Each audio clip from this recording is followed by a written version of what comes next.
Yiggity, and we are back. And I told you I wasn't done yet, right? I told you that TMZ on some BS now. I told you that, didn't I? I told you that everybody's busting down this audio. I told you that everybody's busting down that video. I told you that we ain't playing no games. I am Jay Lava. I scour the internet so that you don't have to. And I'm going to just go ahead and get us a quick update, and we going to get in right into what the people say. Nolan Wells' investigation is taking a very tricky turn because now we're starting to get introduced to all these people that we either never heard about, or we're starting to get conflicting updates about what actually happened. Right. So as you listen to the dispatch phone call to CETO, not a 911 call, please stop calling it a 911 call. They did not call 911. They contacted CETO because that was a private boat towing business that I believe it was Wyatt's grandfather have. I don't remember if it was Wyatt or Warren that was on the boat calling people. So y'all can keep that information clear in the comments. That's not the focal point. While they're on this call and that individual is on the phone, the dispatch can obviously hear all the commotion in the background.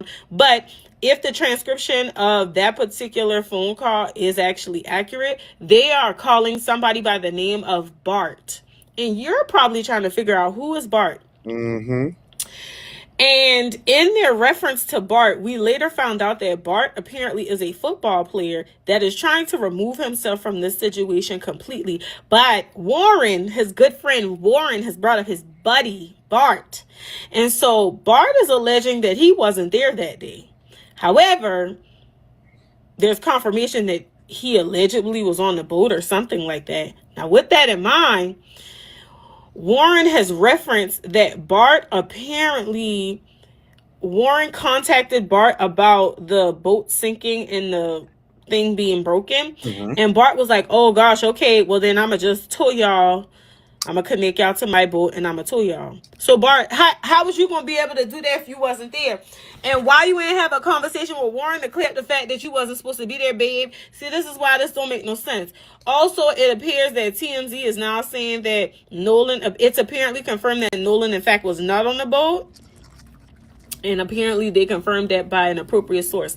The other thing that's swarming around is like this whole concept around Ben Crump did not want the cadaver dogs to search the boat. And a lot of people are saying, well, what was he trying to hide? Why did he not want the cadaver dogs to search the boat? And ultimately, from the explanation that I've received in a deep dive, it appears that the cadaver dogs could jeopardize the integrity of the investigation as it is. And so he didn't want to jeopardize that. Additionally, these friends going in this sympathy campaign where they're not able to go. Warren is like he couldn't go to Nolan's funeral because he was afraid for his life. There are a lot of DEF threats that people are sending to these kids. And I mean, people won't take it to the extreme. I don't think it's that serious. I think just allow justice and the justice system to do their job. I think that's the best case scenario here. But I'm just trying to understand at this point, have we confirmed that this dispatch call is accurately being depicted and that what we hear in the background is actively what happened that day? And then in addition to that, are we able to get to a certain point where we are taking these children into custody and we are interrogating them so much that we get a better understanding of what happened that day? Right. The thing that I keep asking that nobody's answering for me. Right. We call CETO. The granddaddy calls CETO and tells them we don't need the tow again. So the captain is like, who's the grandfather? Oh, yeah, I already spoke to him. He said don't come. All right, that's fine. So you call the tow. Y'all saying that y'all policies enforce the concept that if there sounds like distress, you still go. Y'all didn't go. The tow was called. The tow was canceled. Yep. Allegedly, the boat was towed somewhere for that part to be fixed and then going back. So in that window of time is when they went to Fort Bayou or something like that, and then came back to a different dock or something. So what I'm trying to understand is who fixed the boat? Who were the people that actively rescued them or whomever they came across? Why didn't y'all want the Coast Guard to be there? Were there any other boats involved? Because somebody had to help y'all in that hour commute that y'all had and what happened then. In addition to that, I keep saying it is my understanding that the cell phone service there is very sketchy, but somehow everybody was able to use their phone to call somebody. Right. Okay. My next thing is pull everybody's cell phone records, but what you need to be pulling is Find My iPhone, and you also need to be pulling Snapchat and all them other apps that track GPS. Because Exactly. here's where I feel like we cracked the case. You know how in the murder trials they were using his cell phone data to identify like where he was at certain points at certain times because it tracks location at specific times and it can pinpoint things, and then the phone miraculously like stopped tracking certain behaviors and all that type of stuff. I need the forensics on everybody's phone, Right. including Bart.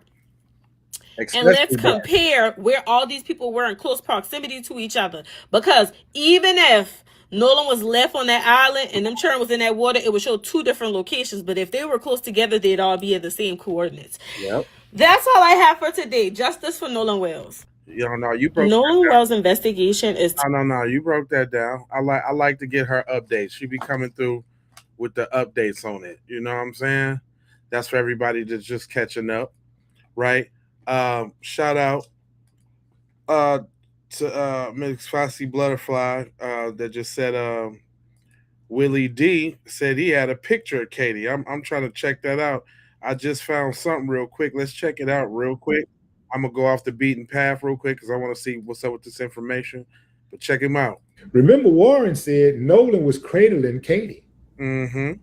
Warren also said that he said something slick to Nolan when he saw Nolan with the girl. Man, But he didn't say, man, did I say all of this or what though? I mean, y'all got to give it up to the boy. I've been saying the same thing that everybody's saying the next day already. the girl's name. He just said he saw him with this girl and he said something slick to him. And, he just he said, I was just joking. And he said, he told Nolan, man, you crazy. He said, dude, you crazy. Yeah. As if to say, you crazy, man, messing around with this dude's girl, man. You know how that dude is, man. You crazy for doing that. You wild. It has also been revealed that on the 4th of July, this so-called best friend of Nolan Wells was trying to purposely leave Nolan behind at home. They didn't even want Nolan on the trip with them. Perhaps it was because they knew Bart would be there. Maybe they thought or knew Bart would be looking for some trouble. Who knows? Maybe they thought, well, we know Nolan be messing with Katie, and we know Katie is Bart's old squeeze. Don't know if they were still together, supposed to be still together, trying to work it out or what. But at some point, they were in a relationship. Maybe Bart didn't know how to let go, or maybe he got jealous because, oh man, this the coldest one right here, y'all. Maybe Bart got jealous because this white girl that he loved at least once in his life was now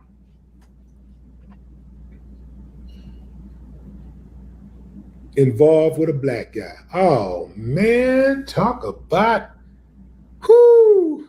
Man, have we been saying that or have we been saying that? Have we been saying that or have we been saying that? And then the funny thing is, everybody in the world is trying to help this dude cover up. It's the kicker of the football team. Y'all doing all of this for the kicker on the football team. Now you know they talking about.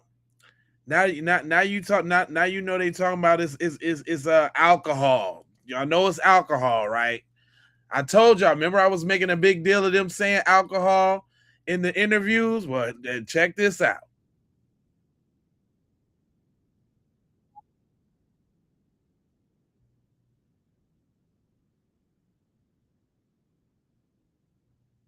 Uh-oh. Can y'all hear that? Hold on. It didn't look like I was getting no volume off of that. Hold on. Let me do a little refresh. Hold on. I ain't getting no hold on. Let me do a quick refresh, guys. Hold on real quick. Just give me 2 seconds.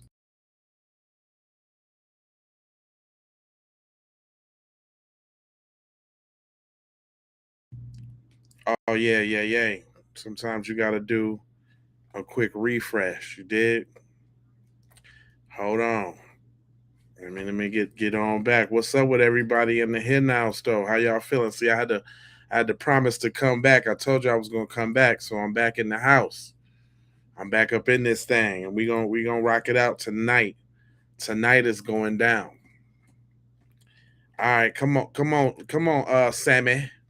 General Lynn Fitch says those threatening Nolan Wells' investigation will be held accountable. How about holding the people accountable who did this to Nolan Wells? Isn't it amazing how much they're coming after people for trying to just bring awareness to what happened to this poor kid and trying to figure it out? She said efforts to intimidate, disrupt, or interfere with the work of our law enforcement and prosecutors and threats to their well-being will be taken seriously and will hold those who make them accountable. So y'all already know who the next devil's gonna be, right? If y'all don't know, hold on. Let me show y'all. Everybody in the squad has become a devil, thanks to yours truly. So if y'all on social media and y'all see these devils, just know they came from here. But we got Tristan or Tracy. Some damn devils. It ain't no other way. They all devils. So we got Tristan. He's a devil. We got Bart. Bart is a devil, right? We got the Attorney General. Straight devilish. She is. We got the whole squad. Don't worry about it.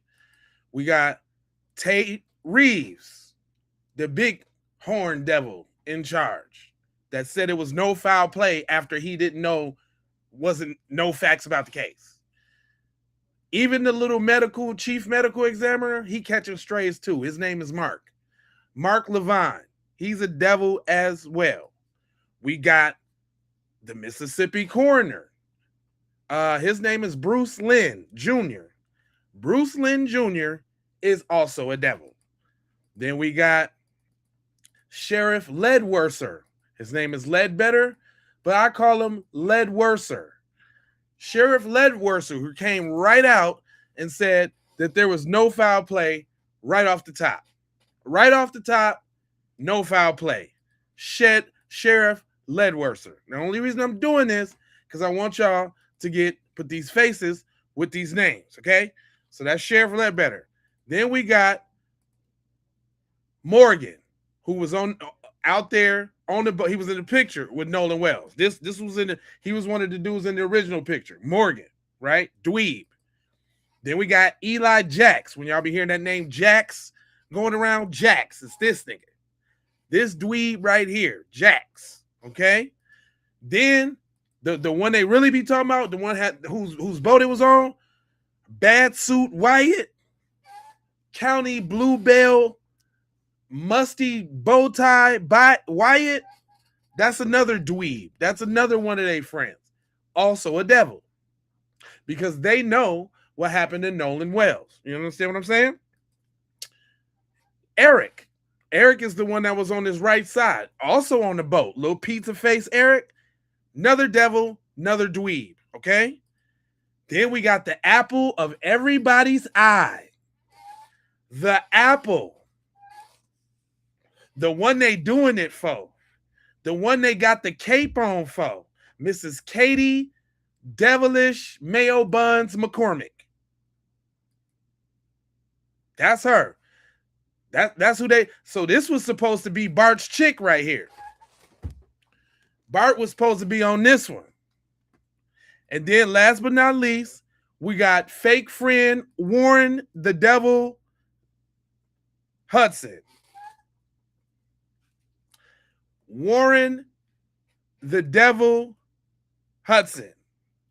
And it all, just so y'all know, it all got kicked off. Hold up. The reason why they questioned in the autopsy, right, is because of the devil, Stacy Turner. Stacy Turner is also the devil that has also marked some black men's cases suicidal and inconclusive. She's already done that. So this is the reason why we question in the autopsy. Where that neck at, Stacy? Stacy, where that neck at? Right? Then you got your boy, the Mississippi Public Safety Commissioner. He talking about urging the public to stop speculating on Nolan Wells' case. Speculation on what, little devil boy? What you talking about, man? Huh? He can get it too. Then we got the head devil in charge, I think, the one that's quarterbacking everything, the one who had her number on the tip hotline, the one that's trying to block and weave, Judge Ashley Cole. So I have single-handedly exposed these people for what their true form is. And guess who's next? Can y'all guess who's next? Do I got somebody else to add to the devil's list? You sure? You're damn right. She gonna be next.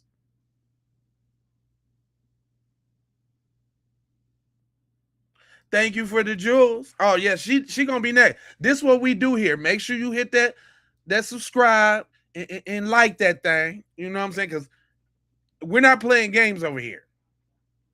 And listen, just so y'all know, I know some of y'all knew. Y'all like, dang, this chat racist. They be over here on some BS in the chat. Well, listen, this is the policy over here. I got mods. We let them do what they do in the chat for two reasons. One, because you wouldn't believe any of the things that I told you if you didn't see the goofies over there in the chat. Two, is because, like I say all the time, it's the yin and the yang of this, right? As much as we out here fighting for love, truth, peace, freedom, and justice, as much as we out here fighting for love, life, loyalty, knowledge, wisdom, and understanding, we are always going to have those devils, those demons fighting for chaos, destruction, disorder, mayhem, turmoil, all things bad. So we need them. It's the yin and the yang. We need them. Where would we? How would you know what light is if you didn't see dark? So the dark is in the chat. And we've also deduced that they're workers. We got some dedicated workers to the channel that can't help but come back. And every once in a while, you'll see me clown them a little bit, but we on the program right now. But she's next, y'all. That's the next up on the devil's list. So y'all will see her. I promise tomorrow's program, we're gonna see what kind of AI turns this devil into. Okay? Again, why don't you hold the people who did this to Nolan Xavier Wells accountable? Why don't you hold the governor accountable? Why don't you hold the DA accountable? Right. Why don't you hold Sheriff John Ledbetter accountable? All these people that I just showed you that are devils. Stacy Turner, the medical exam. To Stacy Turner. I'm telling you, I got them all. All these people who were stalling out. Again, don't you think if this was an accidental death, they would have ruled this day one? Bingo. So obviously there's some. I said that if this was a drowning, if this was accidental, they would love nothing more than to say, oh, there you go. Just a dead little Negro. Hey, nothing to see here. Told you. Told you guys. Told you. But nope. We know it's the foo-foo sticks because all the cover up and all the snatch back. It's too much cover up and snatchback for it not to be foo-foo. It's too. I'm gonna get on Officer Tatum in a minute. Don't you worry about it. Something more to this, and they need to release the initial autopsy. Right. They need to give the throat and the lungs to the family so they can get that second autopsy, so we can just rule out that it wasn't an accidental drowning, or it was. But what are you guys holding up? And why would the Attorney General, Lynn Fitch, be now threatening people for just demanding answers? Now, obviously, if people were making any kinds of threats to public officials or any of the family, I understand that's not okay. But if they could put all of this energy towards actually solving this case, they might not have to make statements like this. Secret Service Sam out Samson for president of the world. That's right, Sam. Now listen to this. Listen to this. All of that shucking and jiving. We know that Nolan's friends is guilty of something. Now, I was just scrolling and I seen Don Lemon is live on TikTok and from YouTube. And I seen it on TikTok, so I decided to go to YouTube. For some reason, I like to look at him on the YouTube side. For some reason, I don't know. And Deneva on there, Deneva let loose on Don Lemon's sidekick, worker. I don't know. I think his name is Daniel, though. Now, warning, is going to be a lot of moisture in this next clip. Moisture everywhere. Y'all know Don Lemon and his friends. Just warning, it's going to be a lot of moisture. Seems to be a real cool guy, but I'm understanding, I feel where Deneva is coming from. And early in the show, he called them house Negroes, giving house Negro vibes. I didn't catch that part, but he did come back later to apologize.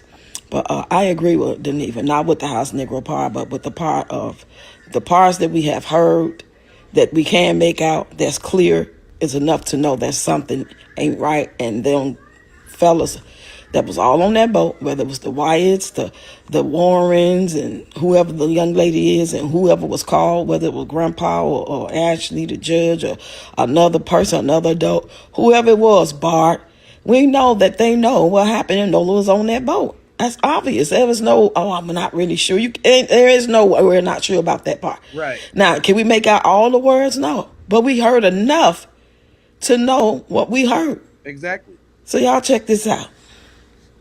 I think on his journalist hat. But Neva asked you to take off your journalist hat. So anyway, I don't want to speak for you. I just wanted to, I go just want ahead. to know what cover I'm providing for them. Because last show it was we need more evidence, not damn wait, don't jump, and then it's kind of like we get a little more, and it may not be for you the ace in the hole. Then it's kind of like it just feels like just a little push to kind of discredit what it is we're kind of hearing. What we are hearing, whether we're able to make out every single word or not, what we are hearing is y'all ass know what the hell happened to Nolan. I think that any reasonable person can draw that conclusion. Y'all know what happened to that damn boy. The boy was there. Is he dead? Oh my God, Nolan. Damn it, Bart. Is it, cover it up. I thought about that. We're hearing that. And I know we keep throwing around these words, interpretation, because we have to be as objective as possible. But cut the shit. I agree. It's time to cut it out. We hear it. And like I said, if you may not be able to make out every specific word, you should be able to deduce, at a minimum, y'all ass know what the hell happened to that damn boy. Period. Point blank. In your throat box. However you want to take it. However you want to feel about it.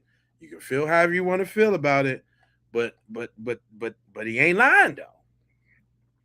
There is no lies detected in any of the circumference of anything that he said.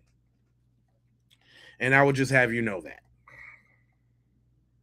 Then y'all know that Officer Race Batum Tatum had came out with some photos, and we ain't having them either, because guess what? They don't look right. I want y'all to check something out for a second.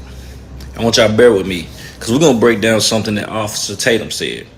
He said that this is a picture of the guys being told. I want y'all to pay attention. Look at everybody closely. Everybody closely. And I'm going to show you the picture of the back of the boat. Pay attention. Look at all their clothes and what they're wearing. Okay, so you see this. Pay attention to their clothes, what they're wearing. You see what everybody got on. Now we're gonna take a look at Nolan's friends that he went out there with, because this is supposed to be them. Tell me, do anybody have on those clothes? Does any of those guys on that towboat look like any of the so-called friends? None of them. Does anybody look the same? Not at all. You can go back. Matter of fact, let me do it for you. I'm gonna show you.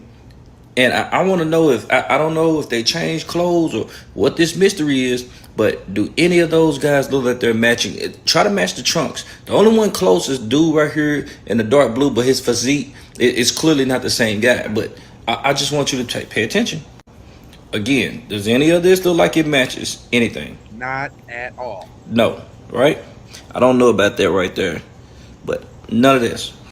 The back, anything matches? No, right?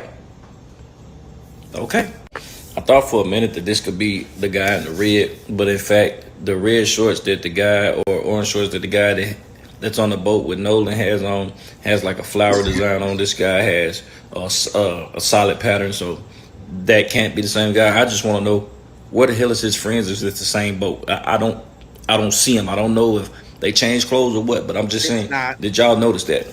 It's not. Also, Tatum said that they was being towed at this time in this picture. I want y'all to read the rules of a tow.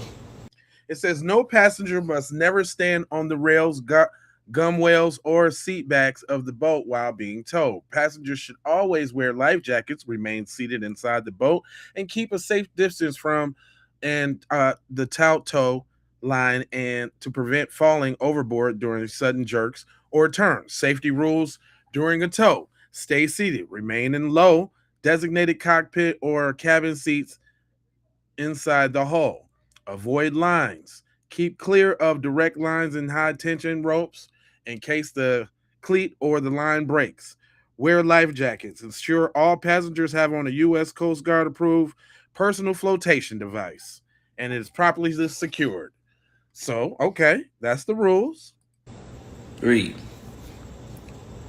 No passengers must stand on rails. What do we see? We seen all that. Everything that you see in here is what the passengers was actually doing. So, do the tow company not follow their own rules? And the reason why they do follow these rules, so it's if you fall off or something like that while they're towing, they're liable for you. Exactly. So they ask you to stay seated. You know what I'm saying? They ask you to sit down, have your seatbelts on, and all this and that. They don't let you just stand around the cockpit on the rails.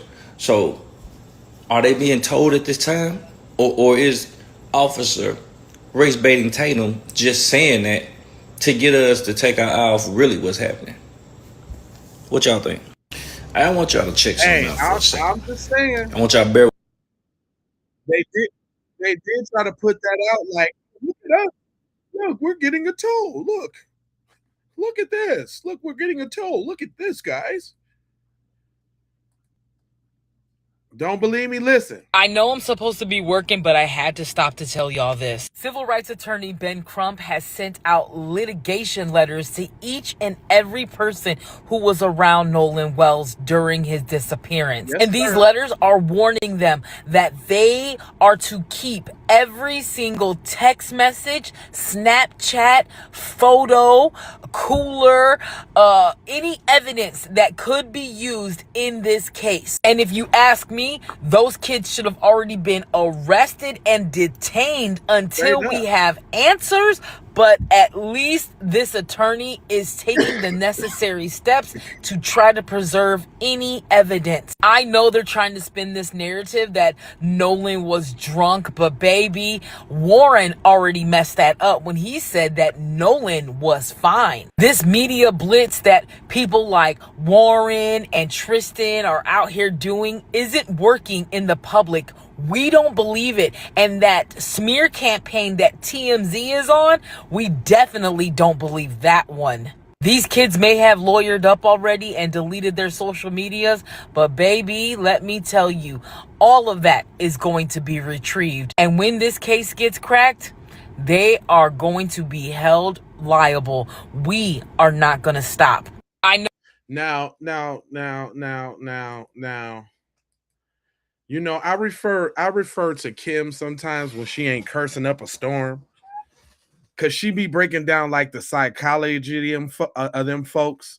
So she was talking about the parents, and I thought this was interesting. I want y'all to hear this real quick. She said you need to understand why the parents are being silent, right? And she's saying something else, but to me, she's saying how the good old boy network really works, and how the intricacies. She's saying something else, but if you hear what she's saying, you hear what she's saying. Listen to this. I need y'all to understand why it's like this, okay? I need y'all, take for instance Mr. Dean, okay? Take for instance his position. You really have to understand this. And it's not like I'm trying to like let the parents get off. This community is very dangerous, okay? If Mr. Dean would say something, they know where he lives. His whole family's in jeopardy, and in serious jeopardy. I'm not talking about reporting a post, okay? This is literally their lives on the line if they say the wrong thing. So I bet a lot of these parents, are shitting their pants. They don't want to be involved in this, but they're being pressed to be quiet. They're being pressed by all the powerful people in that town because they will go right to those people's houses and kill them. Okay? They will run them off the side of the road. They will sideswipe them. This shit happens. These families can't say nothing. Do you understand that? I'm not taking up for them, but this is why. Now, all I'm saying is when them folks be telling you what the drill is, you better start listening, okay? Because if y'all notice, y'all ain't seen, man, when have you ever seen them folks speaking up so much about like this here case or about something to this magnitude? Them folks is coming out the box. Do you understand what I'm saying? Look, hold on. Let me give y'all an example. It's not only the females, it's the males too. Hold on, wait a minute. Remind the torrential downpour on my face, just left the gym. But the last couple of days, I've been bouncing in and out of different TikTok lives, taking part in discussions that are typically centered around Caucasians. There's a lot of talking points that come up a lot, but there's one in particular that comes up the most, and it's one that I want to make a video on that can go uninterrupted. This is going to be strictly factual. It's just nice to be able to speak truth without some mouth breather interjecting their emotions to overcome factual statements. The one talking point that I see come up the most is, can Caucasians experience racism? So in order to properly answer that, we have to break the word racism down into two parts. The first part being race being me being white, you being black, etc. The second part of that word is ism. So what is an ism? And this is super important to remember. An ism is a system of beliefs, political ideologies, or a specific prejudice that can be acted upon an entire society or affect an entire race of people. Mind you, a system of specific beliefs, personal beliefs, political ideologies, or specific prejudices that system can act upon the entire society with. So with that in mind, can you honestly sit here and make a strong statement, a strong case for Caucasians experiencing racism in a country working in a system that was specifically designed to uphold and has since been sustained their white supremacy? The answer to that is there's not a system in place that exists, nor has there historically been a system in place that existed that depicted white people as victims, that held white people down from finances, from educational opportunities, from high-paying jobs, none of that. That just... How y'all feel about that? How y'all feel about y'all boy kicking the real ballistics, telling you the truth? I know we finna lose a whole bunch of numbers now because I know y'all hate with a passion when white people tell you the truth. Oh yeah, we just went down, 30, 40 people? They just got right up out of here. How do y'all feel about this? Because that's why I play messages from your folks to tell y'all, because when we say it, oh, you're victims. You guys, you're victims. This is your boy saying it. How does that feel? Come on, Twitter fingers. I know it's a bunch of y'all on shift right now, and you got to step outside your work. And I know this kind of touch you in a certain little spot. So come on, tell us about it now. Tell us now. Bust it down. This is we trying to be inclusive. Do you want to tell? You want to tell us? I think he's full of crap. You're a racist devil. That's all y'all got? Why every time when I ask y'all a question, y'all can't never answer it? Okay, here go one, y'all. Hold on, wait. Pretty easy to figure out for people go out and oh, okay, not you. Okay. You and my bad, Johnny. I ain't mean to get you. Johnny Wayne, I ain't never seen your name, so I ain't know if you was tripping or not. Yeah, they don't like that. No.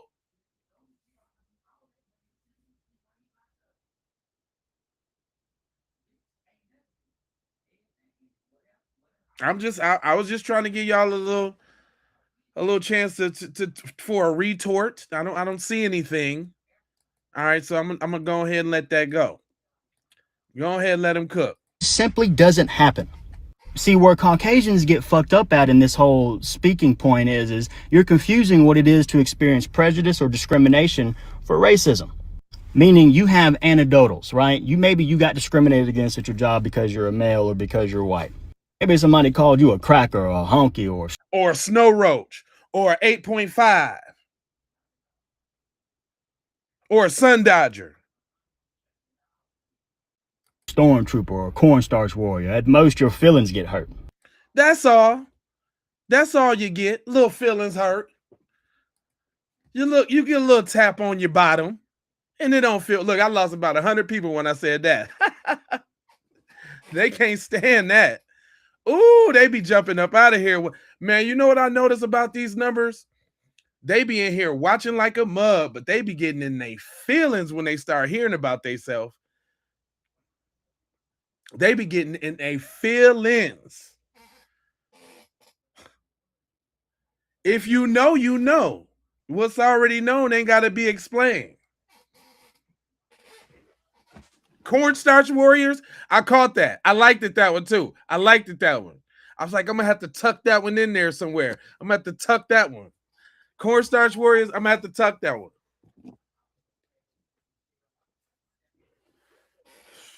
Look at him. What's the 8.5? What's the 8.5? I ain't gonna tell you. I ain't telling you. That's your problem right now.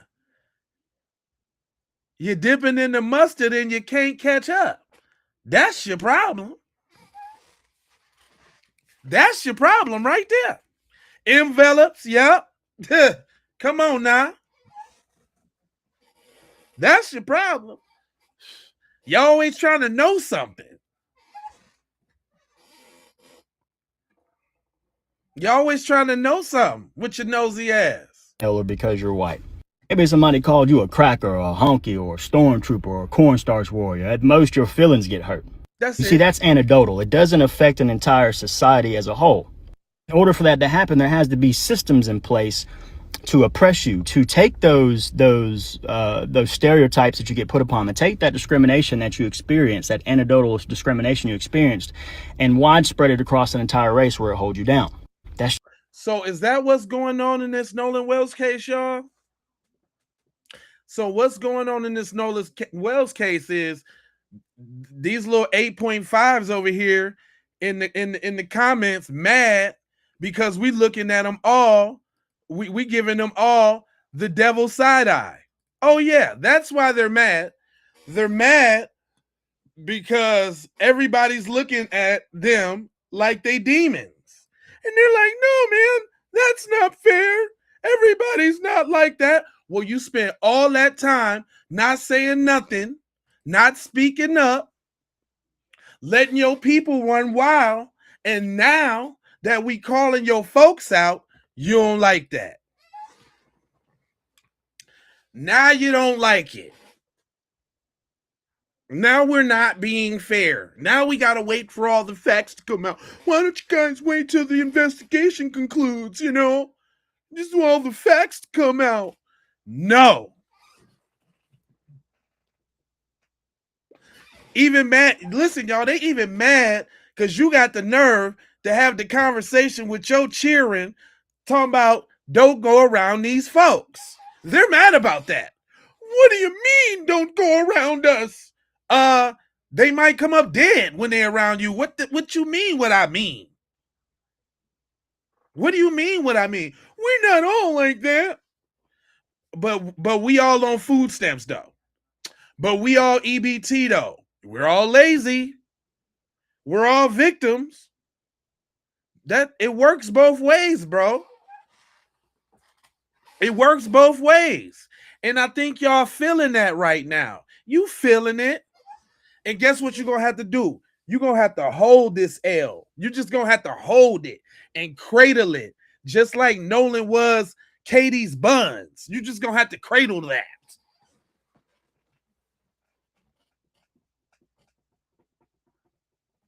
It's a cradle situation. It's time for you to cradle it. That's what you do. You know, it's time for you to do some cradling.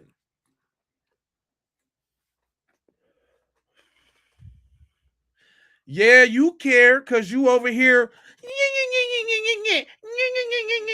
going to show those guys. I'm going to show those blacks. It's the blacks. I'm going to show them. Yes, you do. Yes, you do. You care. I'm going to show those blacks. Look at me. Look at me type. You little dweebs. Sick of y'all. Because you know what y'all still ain't done? Ain't none of y'all still explain how he drowned yet. Explain that since he drowned so bad. Please explain to me this drowning scenario. When you do that, then I might take you serious. But otherwise, you know what y'all sound like to me? I'm a dweeb.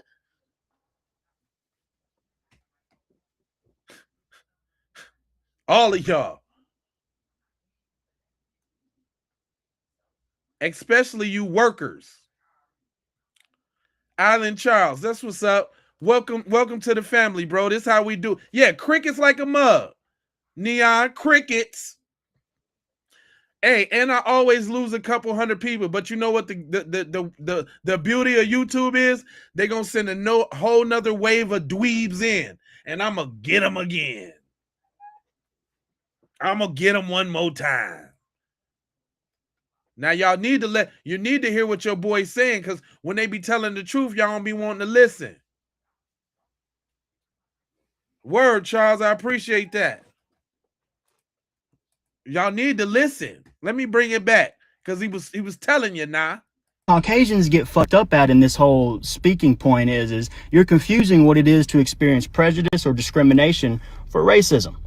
Meaning you have anecdotals, right? Maybe you got discriminated against at your job because you're a male or because you're white. Maybe somebody called you a which never happens, by the way.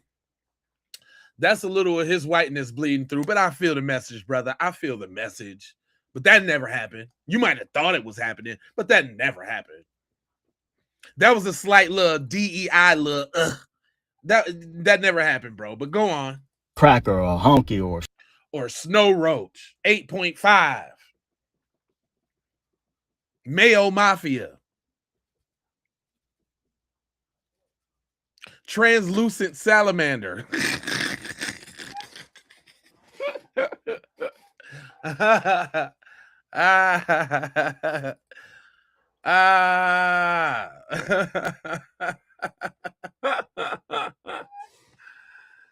Black, you don't need to ask me how you block this channel with your little snowflake ass. How do I block this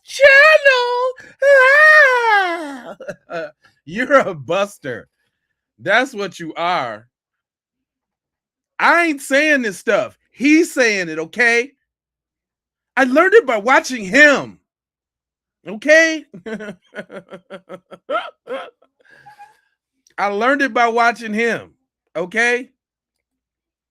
I'm not saying this stuff. He's saying it. And this whole speaking point is you're confusing what it is to experience prejudice or discrimination for racism. Meaning you have anecdotals, right? Maybe you got discriminated against at your job because you're a male or because you're white. Maybe somebody called you a cracker or a honky or a stormtrooper or a cornstarch warrior. Cornstarch warrior is one for the books, though. I don't think I've ever heard cornstarch warrior. Like, I think he tried to inject that one into the lexicon real quick. He ain't slick. He want to hear us. I'm gonna start saying it too. Cornstarch warrior, love it. Let's do it. At most, your feelings get hurt. You see, that's anecdotal. It doesn't affect an entire society as a whole. In order for that to happen, there has to be systems in place to oppress you, to take those stereotypes that you get put upon, to take that discrimination that you experience, that anecdotal discrimination you experienced, and widespread it across an entire race where it holds you down.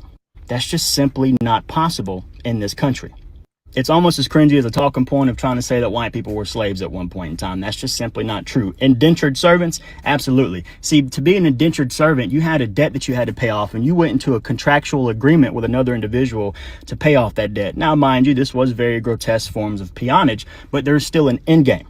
Right? There was still a payoff, and that payoff mostly was a ticket to the United States.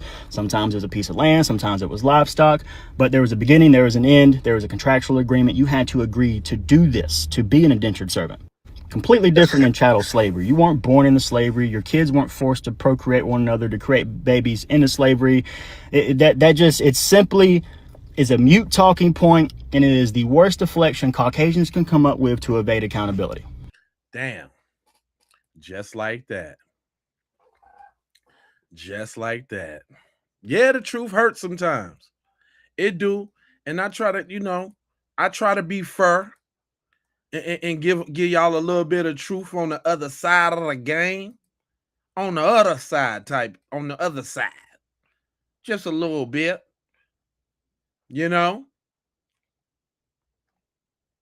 But I'm just little old me. Look, we got TMZ out here. Didn't I tell y'all everybody was on TMZ necklace? So now that the audio done came out and we done overheard their whole entire conversation, y'all called Nolan's name and everything. Now you got TMZ trying to backtrack, talking about 2 witnesses came forward saying that they saw him after 6 p.m. still walking around on the beach. Well, if that's the case, then why are you just now coming out? And who are the 2 damn witnesses? And not only that, they're trying to tarnish Nolan's name by saying, oh, he was just so drunk. They got reports saying that he was walking around the darn beach drunk, but yet Warren, in his whole doggone testimony that he did with freaking Uncle Ruckus, old racist, says, he sat up there and said, oh no, Nolan was fine the entire time. Well, honey, if he was drunk, don't you think Warren would have said it? Don't you think he would have said it in the little interview that he was doing? Don't you think he would have said it then?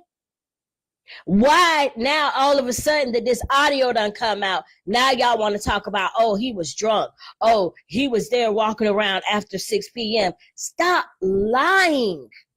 And you guys are trying to gaslight us by trying to tell us, oh, y'all didn't hear what y'all thought y'all heard. No, bitch, I heard what the fuck I heard. Now they want to walk around like they the damn victim. And you're just so sorry for that. You are a sorry ass individual for that. Yeah. Now you want to walk around like you're the victim. Oh my God, they're threatening us and they're just doing all of this. How dare them? We're threatening you because we think you did something. Right.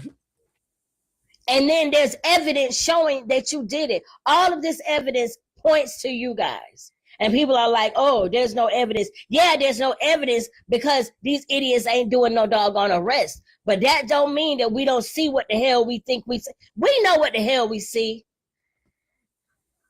This is not, I don't know, 1938, where you could just tell us like we don't know how to read. No, bitches, we know how to read now. Get up here lying to us about some bullshit. That just pissed me off. Straight up. Hey, I got a funny one, y'all. Y'all, they didn't bought Percy Earl. Y'all done bought Percy Earl out. He done learned how to use the intro nets and upload videos. And y'all got the OG out here. Y'all done messed up now. Royal Cloth. Hey, dig this here, man. Dig this, man. Simple and plain. Straight up. Them boys killed Nolan Wells on that boat, man.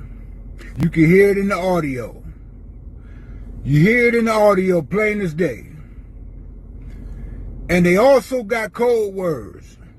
When he called for the sea tow, he said, I'm a member. They knew exactly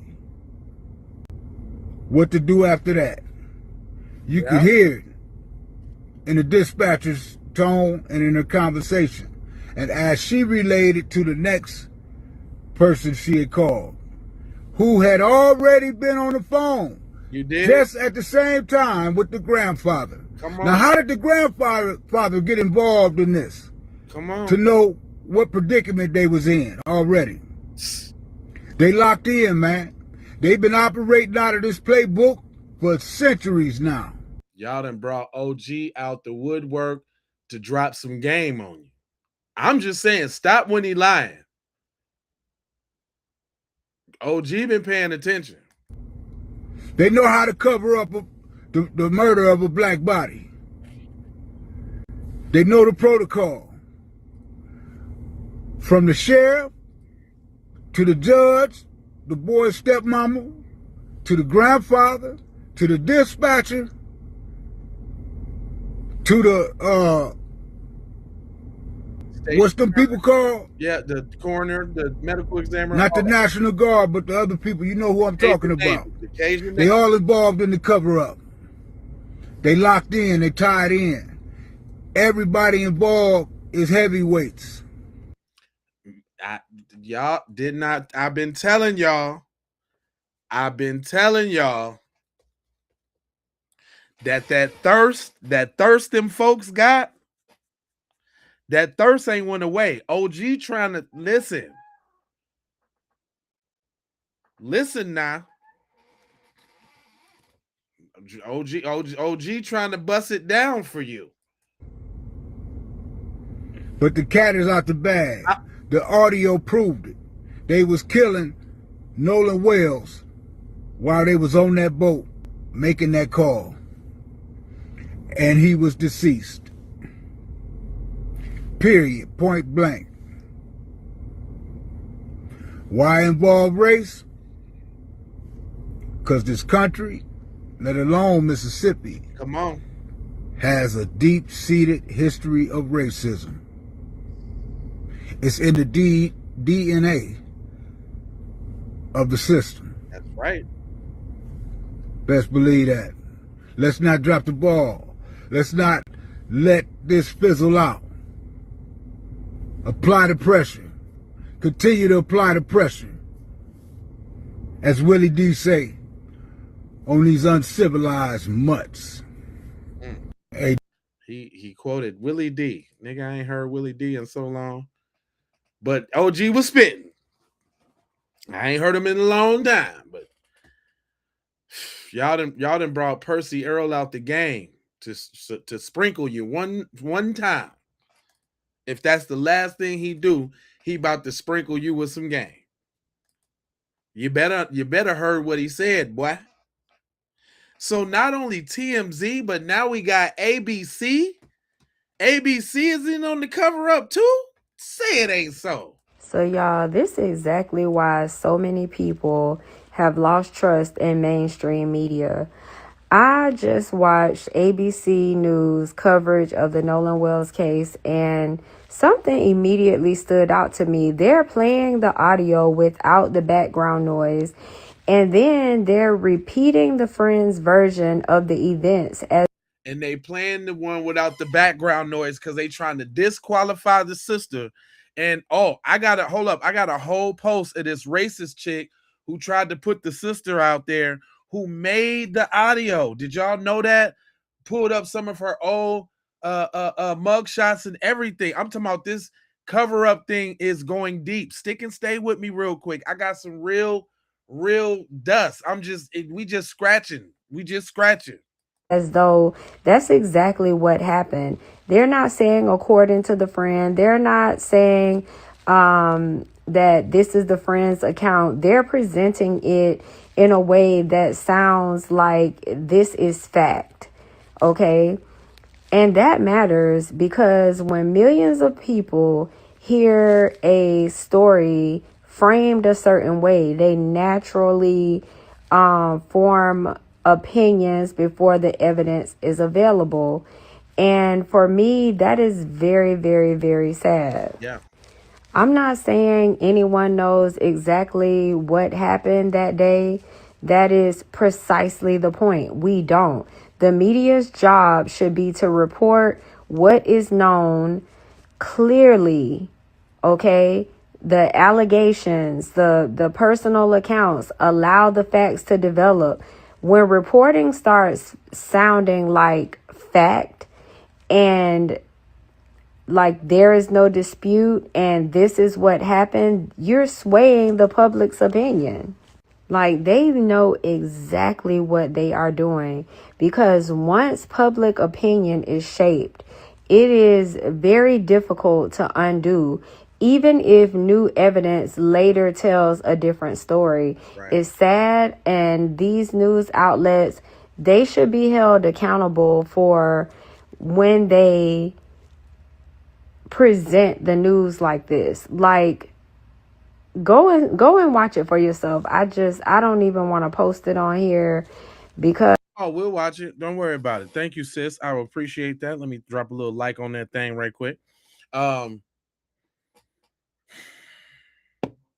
always say you can't unscramble eggs. You know what I'm saying? Once you scramble them joints, you can't get that yolk back. You know what I'm saying? And I think she's totally right about that. I'm gonna go through with the regularly scheduled program, but I want to I'm gonna look and find that ABC interview because I want to see what she's talking about. But sis was cooking on the Nolan Wells case too. Hold on. When I was in the 6th grade, I wrote an essay for the DARE competition, Drug Abuse Resistance Education. Okay. And when I finished my essay, a friend of mine, and I use that word very loosely, asked if she could read it. And being the naive, loving person that I am, I said, sure. But what I didn't know was that she was going to steal half of my essay and then tell people that I copied her. And when I heard that, I confronted her on the blacktop during recess and I pushed her. And I said, why are you telling people I stole your essay when you asked to read mine? She then told the teacher that I punched her, which I didn't do, but I happily pushed her, and I'm fine admitting that. Neither of us ended up really getting in trouble, but if I remember correctly, both of our essays got pulled from the competition, which I was obviously upset about. And that was actually the beginning of a long string of events with this particular person. But I bring that up because the reason she was so easily believed by our teachers is the same reason that these boys around Nolan Wells are being believed right now. When you grow up in a predominantly white area, a lot of people are never taught accountability. They're not taught that they have to tell the truth. They're taught to keep the peace, and they're taught that the rules were made for them. These boys have no reason to tell the truth. Right. Because no matter what, they know people will believe them. The accusations now that Nolan was heavily drinking are specifically designed to blame the victim. We do this all the time because of the way the systems in this country work. When it comes to patriarchy, when it comes to race, when it comes to culture, there is one dominant demographic that will always be believed no matter what the story is. Mm-hmm. And even after the truth does come out, there's never really a retraction. There's never a real apology. It just kind of goes away. Trying to paint Nolan as someone who was drinking has nothing to do with the fact that he is dead and nobody knows what happened to him. It's a deflection. And it's a very specific kind of deflection that this country has perfected. You make the victim the problem. You make the dead black boy the one with the questionable behavior. They're shifting the focus from what happened to him to what he may or may not have done. Yeah. In this country, black people don't get innocent until proven guilty. That privilege belongs to other people. White people who are the perpetrators, who are actually the guilty ones in certain situations, get the benefit of the doubt automatically. They get people saying, let's wait for all of the facts. We don't get that. We are guilty the moment someone points a finger at us, and we are the problem even when we are the victim. As someone who grew up around white people who would do those things to me, say things to me, and then turn around and make it seem like it was my fault, that is an experience I know that almost every black person that grew up around white people has had, even if they didn't grow up around white people. Right. Please teach your kids to be better. Teach them not to lie to protect themselves. If you raise them not to be racist and to not do the wrong thing in the first place, they won't need to make up a story to cover it. Or they won't end up like Austin Metcalf. That's what won't happen. And it ain't just us saying it. Even well, she ain't got her name up there, but they know it too. Tatum, TMZ, and ABC are gaslighting you. They cut off the beginning part of the audio so you can't hear what is actually being said. Many sound engineers went in and made it clear so we can hear what they are saying. Now, why is everyone mad at me for asking questions on Brandon Tatum's videos that he's posting? He's impeding an investigation. Where is the audio in that video? Does it match up with Warren's spliced interview that he did? Because according to him, he last saw Nolan at 3 p.m. But then he goes on to say when the boat's going down, his okay, apparently Mason don't know the rules. Mason, you can troll all you want, but if you put all of them goddamn happy faces in here, I'm gonna have one of my mods escort your ass out. Now behave yourself, boy, before you gone. Okay? We don't need all your it take you a long time to even do that, you little dweeb. Happy face, happy face, happy face, happy face, happy face. We don't need that. We grown, fam. We don't need all them emojis. Are you like 10?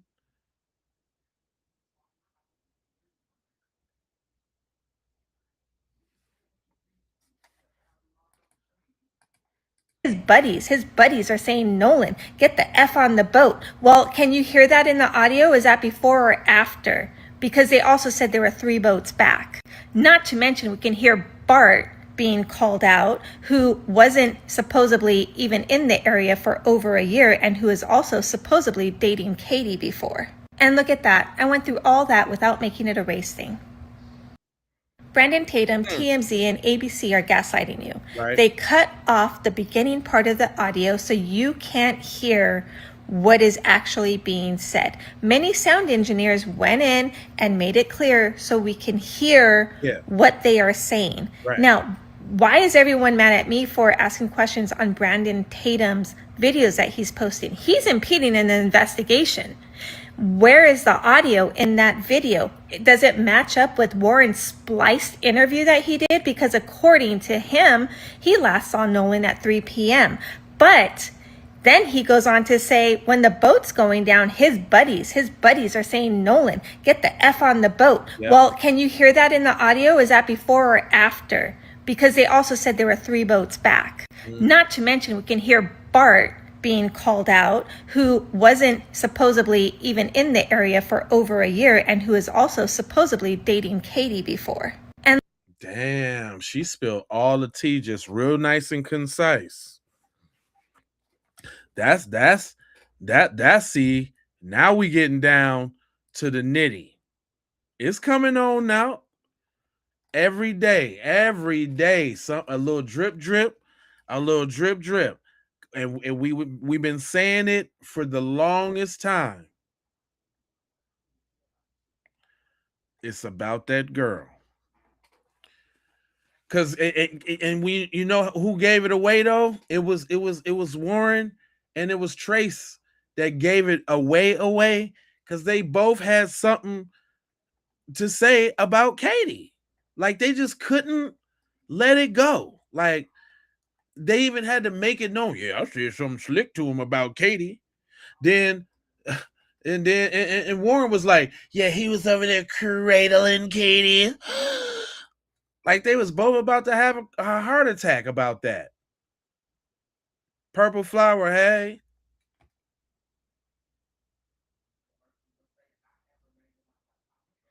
Yeah, man. It's super susperian. They did it though. We didn't do that. That was them. We didn't listen, y'all. Just let's be clear. We didn't do any of the actions that got them to this point right now. We didn't do none of this. We just observed and we're putting the ones and the twos together. That's all. We ain't do none of this. Think about it. We don't have to jump to conclusions because we can just see what they're doing. The conclusions is right there.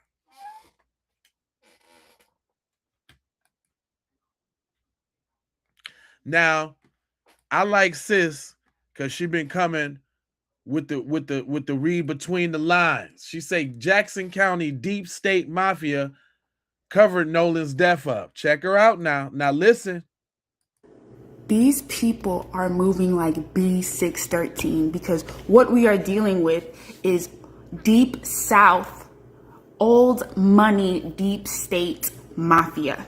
Peep this.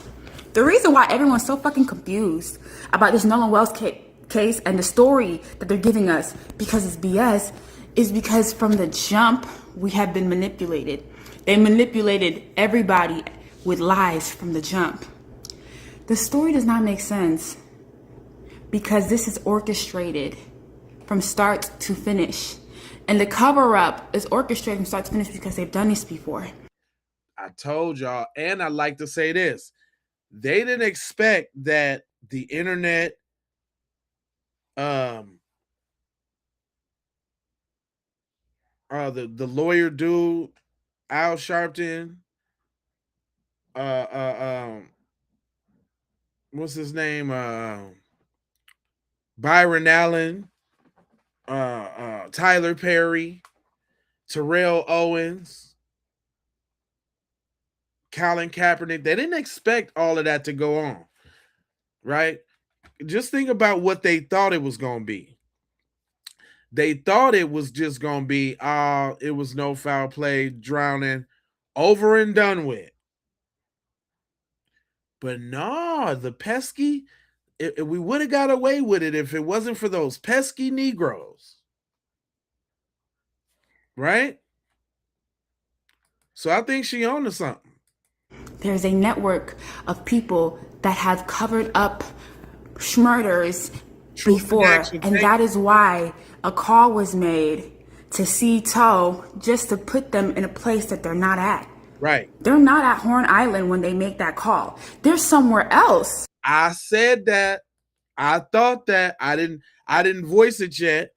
But I was like, man, was they even on the boat? Because, I don't know, man. Ain't you supposed to hear, I don't know, some waves slapping up against the boat or something in the background on the initial call? I don't know. I don't know. But I said they could possibly not be even calling from the spot. I said that. A call was made to see Toe just to put them in a place that they're not at. They're not at Horn Island when they make that call. They're somewhere else, but they can't even expose that Nolan left Horn Island and went somewhere else with them because that incriminates too many people. They have to go with the story that Nolan is there and the friends are there, and the friends went from Horn Island back to the private dock. The thing is, y'all don't understand, they're speaking in code. Whoever made that phone call is speaking in code. How many people's gonna have to say that? We're gonna listen to that call again. But how many people gotta say that? From the OG to Lil Mama. On whole different sides of the spectrum. Understand, they're speaking in code. Whoever made that phone call is speaking in code. Because the way he goes like, yeah, try Jeffrey. And the lady, Vicky, is actually confused. She's not in on it. But she goes and calls the captain, who I have reason to believe is in on it. Because the captain immediately goes, oh, I don't really have time to, take on non-members. We're tied up. We're really busy. And she goes, yeah, but he's a member, Jeffrey did it. The thing is, he's trying to play it off because he already knew that the grandpa called. After that is when he says, oh yeah, the grandpa called and said the son ended up finding, help. They don't need us anymore. Just the way the pilot is or the captain is talking, is giving he's in on the whole thing. Right. Vicky is not. Vicky is trying, she's in emergency mode, because when you say your boat is sinking, that is an emergency. You don't go, yes, the boat is sinking. We want to get this boat unsunk now. Right. No, you will be like, you will actually be very urgent in your talking, because your boat is sinking. You're dying. Their boat is not sinking. They're speaking in code. Vicky is the middle person that doesn't know what the fuck is going on, but the person who called and the captain know what's going on. The captain's trying to brush it off, but Vicky's like, yeah, they're kids and they were just really scared and I just don't know what's going on. Right. Vicky wouldn't let up, so he goes, oh yeah, the grand. Vicky wasn't trying to lose her damn job. Vicky sounded black on the phone, and Vicky wasn't trying to lose her job about not taking these little white folks' concern serious. If y'all hear the call, Vicky sound like she was black. From a couple of her comebacks and the way she was talking, Vicky sound like she was black, and she deal with snotty white people and white kids all the time. Shout out to TikTok, man. If y'all over there on TikTok, y'all got to come over here to YouTube so y'all can join the conversation, man, because I can't see y'all over there. Vicky sound like she was a black. She sound like she was black though. It's an emergency. You don't go, yes, the boat is sinking. We want to get this boat unsunk now. No, you will be like, you will actually be very urgent in your talking, because your boat is sinking. You're dying. Their boat is not sinking. They're speaking in code. Vicky is the middle person that doesn't know what the fuck is going on, but the person who called and the captain know what's going on. The captain's trying to brush it off, but Vicky's like, yeah, they're kids and they were just really scared and I just don't know what's going on.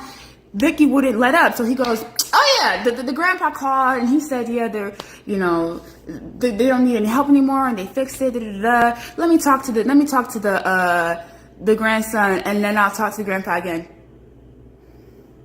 The thing is, the guy that called hung up for some reason, but yeah, they're trying to get Vicky out the way. Vicky don't know what the fuck going on. The captain do though.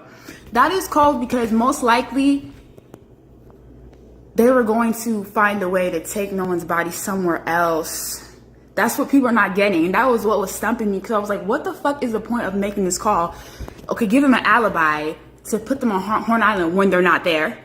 But then, why would they go out their way? Because the tow people, they're actually cleanup crew, y'all. They clean shit like this up. They take boats with bodies and place them in other islands and have other people involved, so that these people can make sure there's nothing suspicious about the body, handle the body correctly so no fingerprints can be attached to them whatsoever, and then at their convenience, strategically plant the body somewhere else, so that when the police officially finds it, it can look like the accident. It's not. Right. We talk about how these motherfuckers cover up black deaths, and you don't understand. And y'all know that the body was so-called found by an anonymous officer. They said it was an anonymous officer. We don't even know who found the body, really. And remember, even when the dude in the plane was like, when he was flying the plane, first of all, why are you up there flying the plane on the 6th anyway, after the whole thing was on the 5th? But that's another story. But remember, he was flying the plane, and he's talking about he's seen a bunch of officers down there, but he ended up somehow getting pictures of the body. Remember, the Coast Guard, the Cajun Navy dude had pictures of the body, talking about, I'm gonna get the pictures to the family if they want them.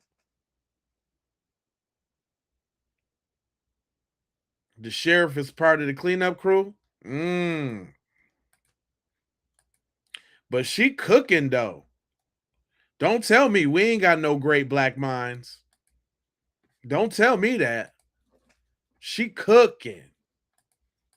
And place them in other islands and have other people involved, so that these people can make sure there's nothing suspicious about the body, handle the body correctly so no fingerprints can be attached to them whatsoever, and then at their convenience, strategically plant the body somewhere else, so that when the police officially officially finds it, it can look like the accident. It's not. We talk about how these motherfuckers cover up black deaths, and you don't understand it's a fucking system. I refuse to believe they were all sloppy and slapdash. Now, the person calling slow because he not understanding that they could hear the commotion. That was his fuck up. But he's doing that on somebody's orders. There's a reason. Try Jeffrey Akerson. If that's your grandpa, you'd be like, yeah, we have a membership, and it's my grandpa, and da-da-da. Try Jeffrey Akerson. It's given, somebody told you, say this particular name, and it's going to be a code for something. It's going to, like. Jeffrey Akerson do sound sus as hell. I ain't even gonna lie, though. I ain't even gonna lie to you. Come on, let's go ahead. Let's go ahead and take another listen then. I guess that's all we got to do. My brother say he got it locked down. Check it out. Arrest everybody. Judge, I don't trust them investigators, and I don't trust them kids. At this point, the only person I do trust is the good sister, Janetta Brantley. Just take a quick look at her credentials because she's probably been as important as anybody to us knowing anything about what really happened out there. With her skills as an audio engineer, she cleaned up the background noise and created a transcript of what she believed she heard during that initial call. You can go to her page and listen to it for yourself, but you can look at this transcript here of what she was able to retrieve. Can we cover it up? Yeah, I thought about that. Oh, someone says you killed him. Someone says he's already dead. Is he dead? Yeah. You hear somebody say Nolan, oh my God, so on and so forth. Towards the end, you hear somebody saying, get the F up. You hear somebody say, damn it, Bart. And then you hear somebody say, no one's really dead. And I have to share this because the audio you hear on Nancy Grace or on TMZ, the person who did this first was that sister and now has applied pressure to the powers that be to release audio. And they did. One more time, please.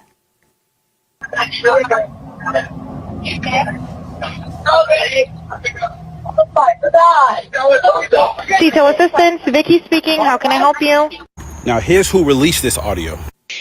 Nancy, this is coming from the from Mississippi, from the actual official. Okay, when we get into the Mississippi Fish and Wildlife and at the reserve putting this out for the public.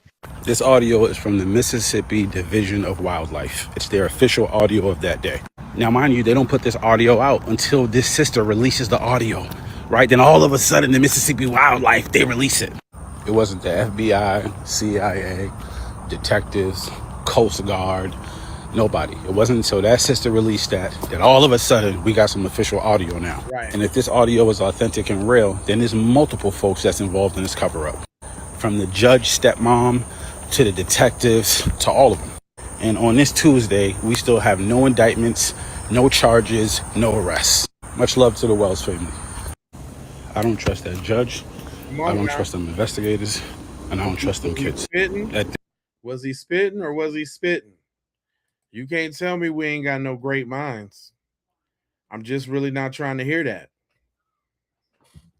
I'm not trying to hear any of that.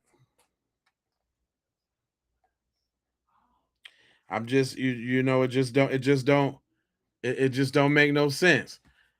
I'll tell you this though. Everybody got TMZ on their radar.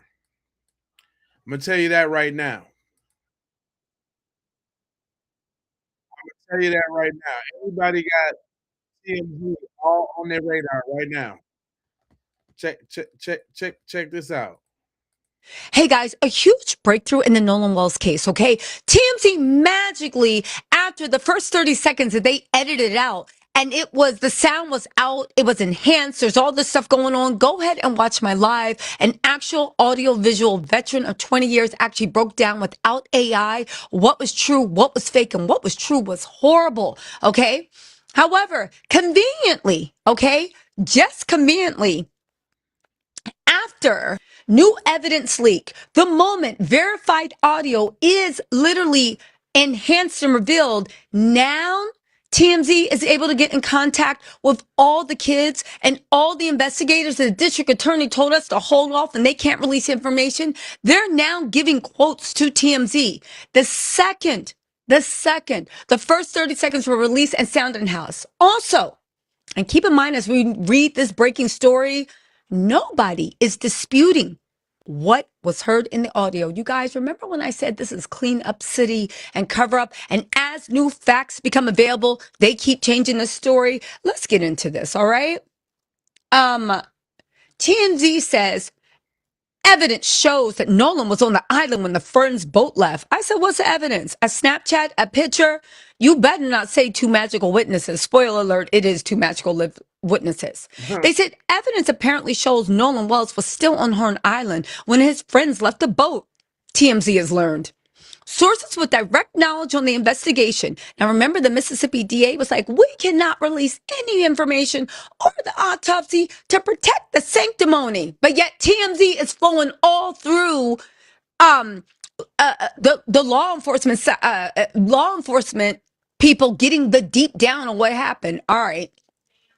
Sources with direct knowledge of the investigation claims authorities have evidence of Nolan being in the Mississippi Barrier Island after the boat departed on July 4th, which would be a huge development.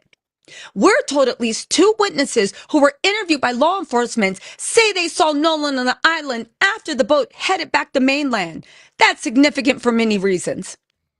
TMZ enhanced the audio of Nolan's friend's frantic call for help when the boat was sinking. And people believe they hear someone saying, is he dead? It's not people. It's actually literally on there. Right. Keep in mind, I will say, when TMZ first came out with the audio, they cut out that first 30 seconds where people were lying, is he dead? Is he dead? Keep in mind, TMZ got that from law enforcement and the Marine. Here's what I'm saying. I'm not saying TMZ is crooked or evil. I am saying that they are mercenaries and they go to the highest bidder, is what I'm saying. But let's keep going. They said, but but our sources tell us people in the boat have heard the enhanced audio and are telling people around them the audio is only panic from the boat sinking. So nobody's disputing what we heard. They're now trying to say that panic, is he dead? Is he dead? Was because they were panicking from the boat sinking. But why were they still on the boat if the boat was sinking? Why didn't they get off the boat? Why did they get on the boat that was actually sinking? Because it started sinking. It started sinking and then they departed. More importantly, right? They say the call is from one of the guys on the boat, Wyatt Preon, not Warren, Wyatt Preon, who called Cito a private tow sources. However, the sources won't elaborate on the specifics of what was said during the emergency call. Our sources also explain that even though Cito was sending a boat to tow Nolan's buddies, a friend in another boat saw the commotion and towed them instead. Okay, so here's what I'm saying. If that's the case, why didn't the grandpa actually alert Wyatt about the change of plans instead of playing cleanup with the Cito company behind his back? It doesn't make sense. Wyatt just got off the phone with his granddaddy. His granddaddy told him to call Cito and said, I have a membership. And then he called the captain and said, never mind, but didn't alert his grandson why they're panicking about a boat drowning. I mean, sinking. Okay. Right. More importantly, and this is important, again, nothing makes sense, right? And also, who's the person that told them? Who's the person that told them? How to get unsunk? I don't believe anything these people are saying. Not at all. And also, the sources wouldn't elaborate on the specifics of what was said during the emergency call. So y'all, TMZ can find everybody on the boat. TMZ knows everybody on the boat. What is this evidence that you say that no one was on the island besides two witnesses that saw him on the island afterwards? Mind you, there were hundreds and hundreds of people. You mean to tell me in hundreds and hundred people, when nobody's going into the island, everybody's just on the beach, you didn't see Nolan, which was probably one of a handful of black men there. Out of 300 or 400 people, no one saw Nolan or even a black man except for two people? All right. Okay. I love the way TMZ is really pushing for answers. All right. They said Nolan's self-described best friend Warren Hudson recently told Officer Django that he last saw Nolan at 3 p.m. that day, but claims he talked to somebody personally who saw him at 6 p.m. on the island. First of all, the sun went down at 7:54 on Horn Island, went completely down. That means it was in twilight around 6 p.m. Who did Nolan say he was going to ride back with? And now you're saying you have a mysterious friend that saw Nolan at 6 p.m.? Who? And also, there is maritime law. Whoever agreed to give Nolan a right back had a responsibility to make sure he was on the island. How in a deserted island and nobody goes past the beach? Where was Nolan? How did a whole island leave with 300 and 400 people and Nolan didn't have a right back? And also Warren, his so-called best friend, had no. He did not care whether Nolan was on the boat or not. Anyway, he insists he and his friends weren't even the last people to see Nolan, alleging there were still dozens and dozens on boats around the island when they left. Okay. He said, his friend group told Nolan to get on a boat when they were leaving, but he decided to hang back. So if you left around 4:30, then how come you guys didn't see Nolan? You're saying that only people saw Nolan at 3 p.m. You had to see them when the friends were saying, Nolan, come on. Also, if you see where the boats are docked, the friends could have not told Nolan to come on without you hearing them scream or even seeing Nolan. Right. Also, you had to tell them is a best friend. You ain't tell your best friend to come on. All right. Right. Listen, this is just so weird.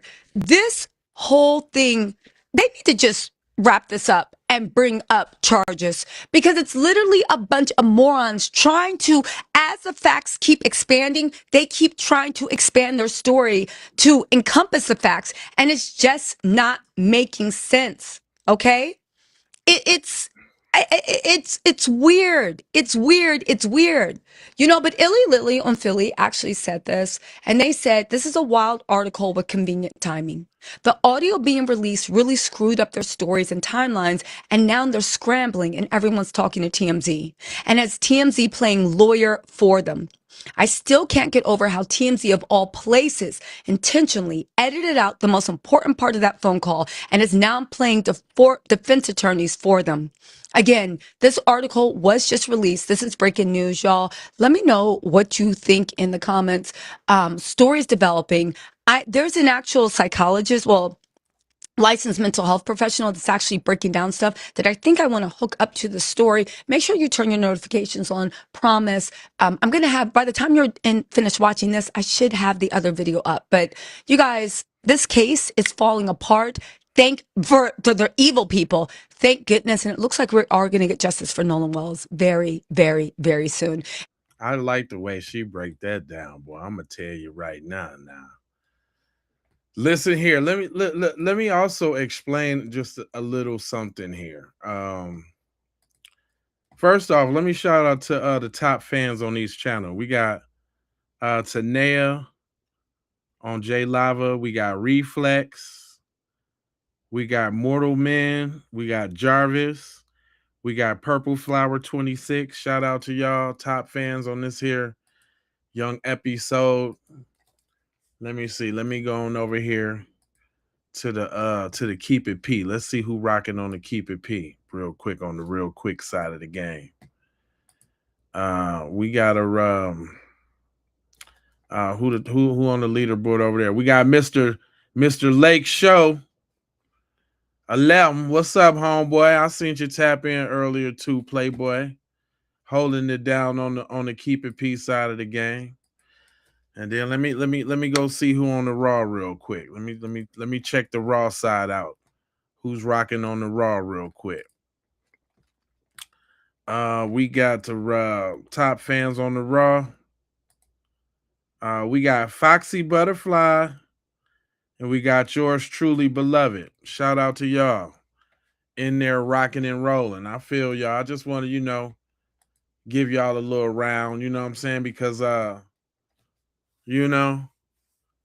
appreciate y'all. You know what I'm saying?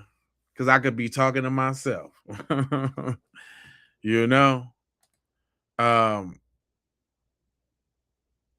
They're really messing up with these pictures, with all of this little information that they coming with.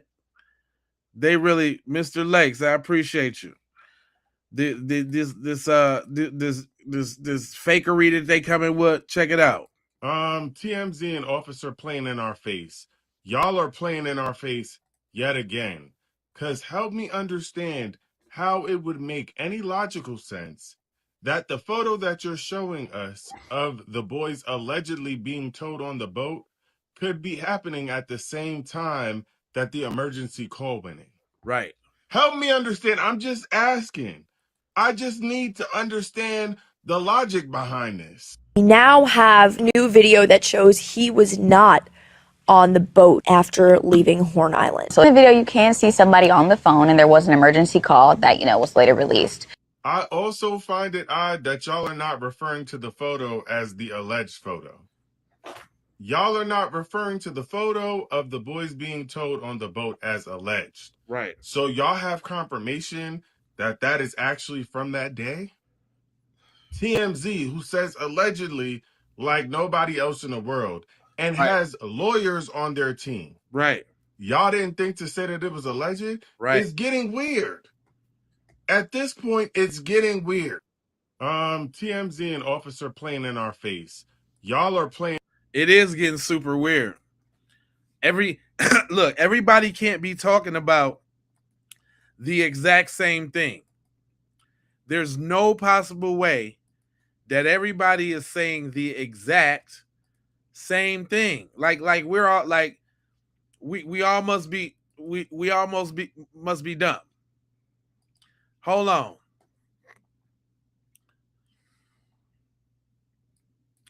Now we got little hot mama, little Nikki walking down the Ave, and she gonna share a thing or two because she got something to say about the Nolan Wells case.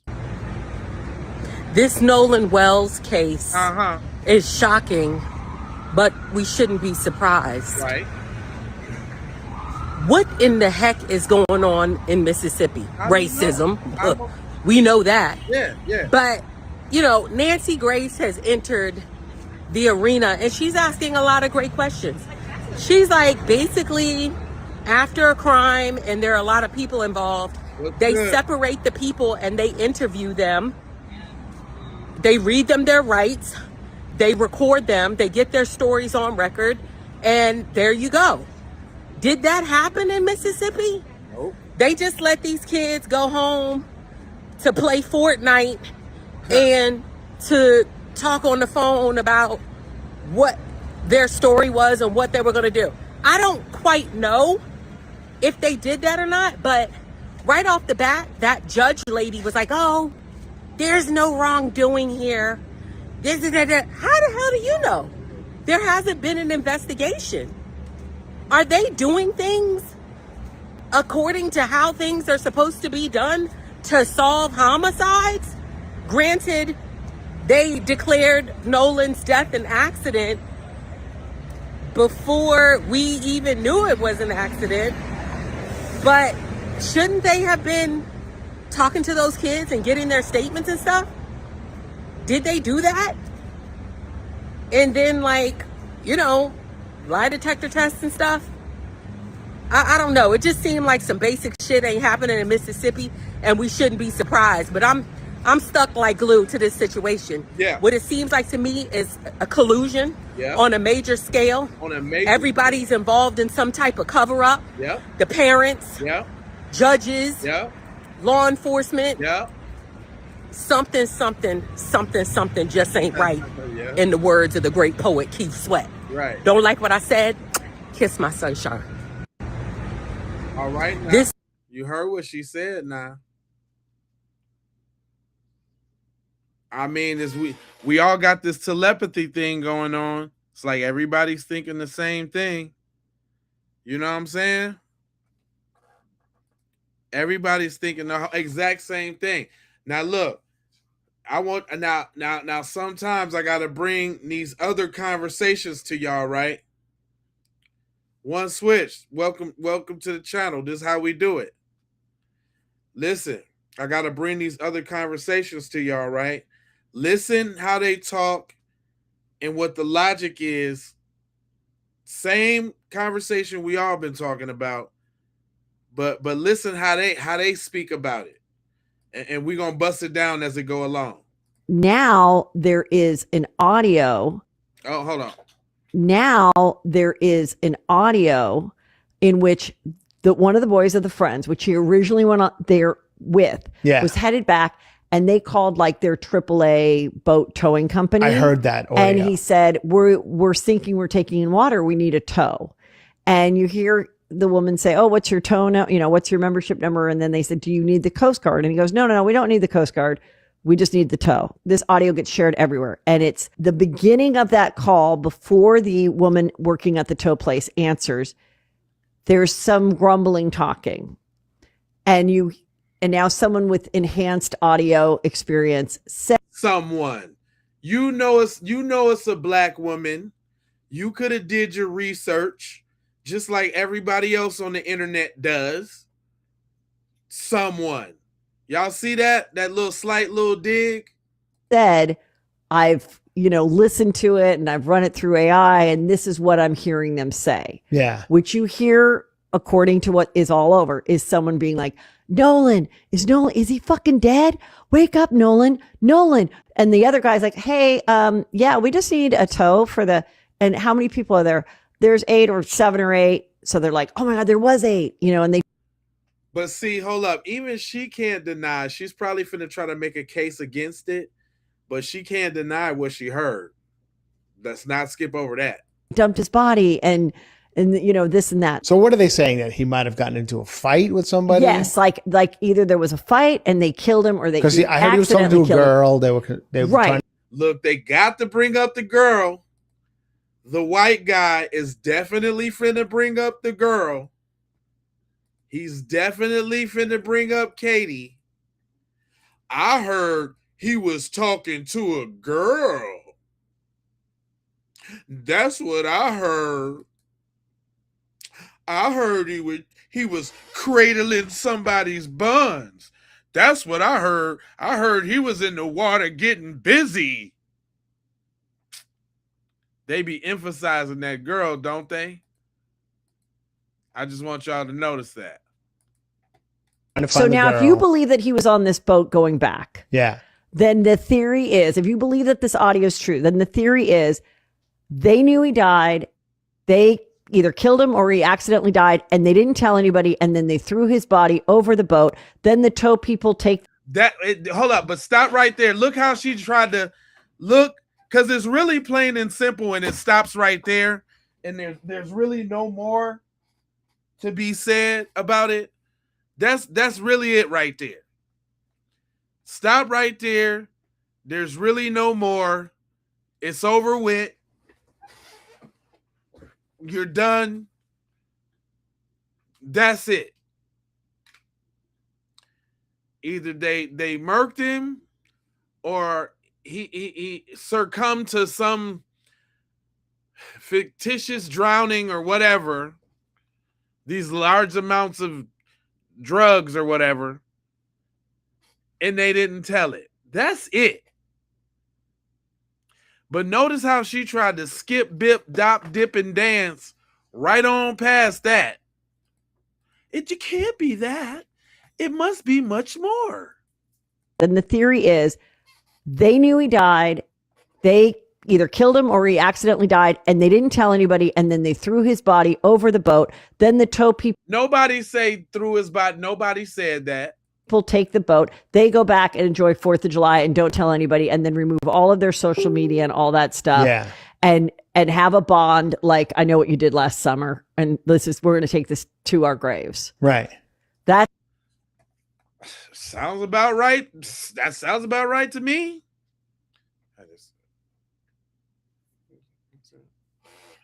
Sounds about right to me. I know what you did last summer. The ideas from those movies don't come from nowhere.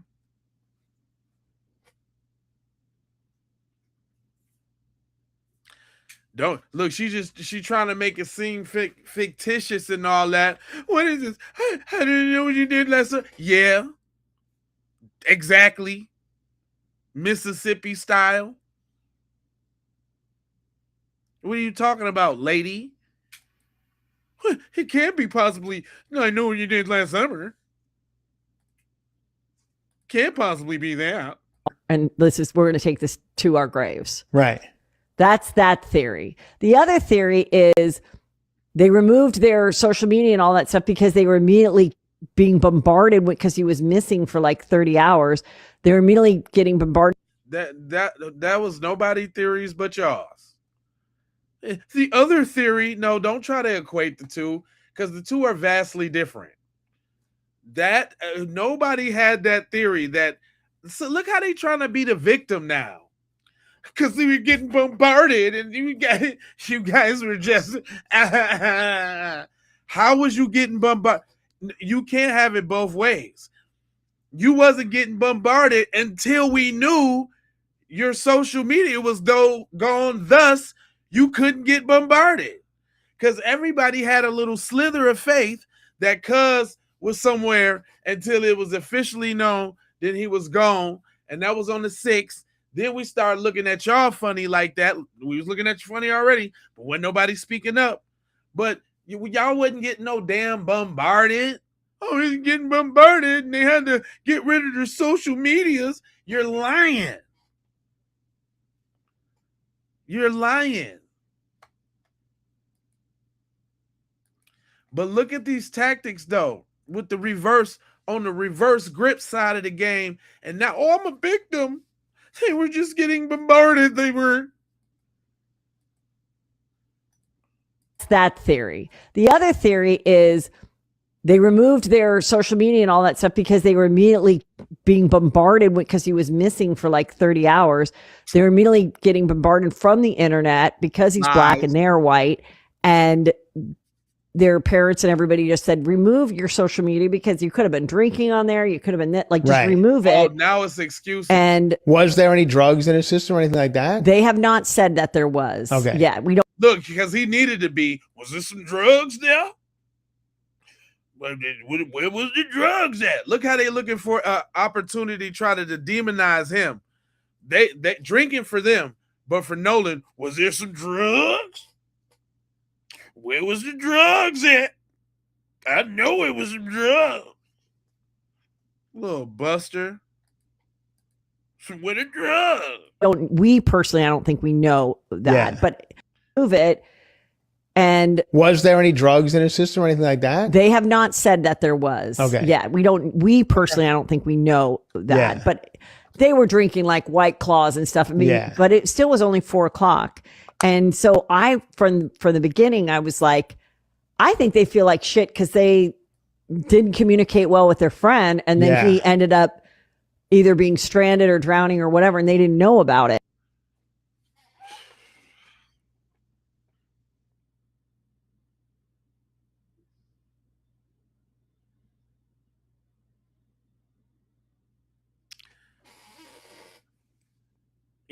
They were so concerned about their friend that they made a world tour with Muhammad, my man, in the same boat that was supposed to be sinking, going down. We in 31 feet of water. We going down. Do you need the Coast Guard? No. Okay. Then y'all rolls all around the world in 180 days. Now, once did you say, dang, you know what? We got Nolan's phone, man. Let's take homeboy. Let's go and see what's up with Nolan. Let's go see, take him his phone back. We good now. Obviously. Do you see how this snake lady tried to explain for these kids, dog? That's sickening right there. Y'all have a sickness. That's a sickness right there. Did you hear what she said? No. So maybe, just maybe. They feel like shit because they didn't communicate well with their friend. And then he ended up. They didn't communicate with their friend. From the beginning, I was like, I think they feel like shit because they didn't communicate well with their friend. And then he ended up either being. And he's like, yeah, that's it. Yeah. And so from the beginning, I was like, I think they feel like shit because they didn't communicate well with their friend. And then he ended up either being stranded or drowning or whatever. And they didn't know about it.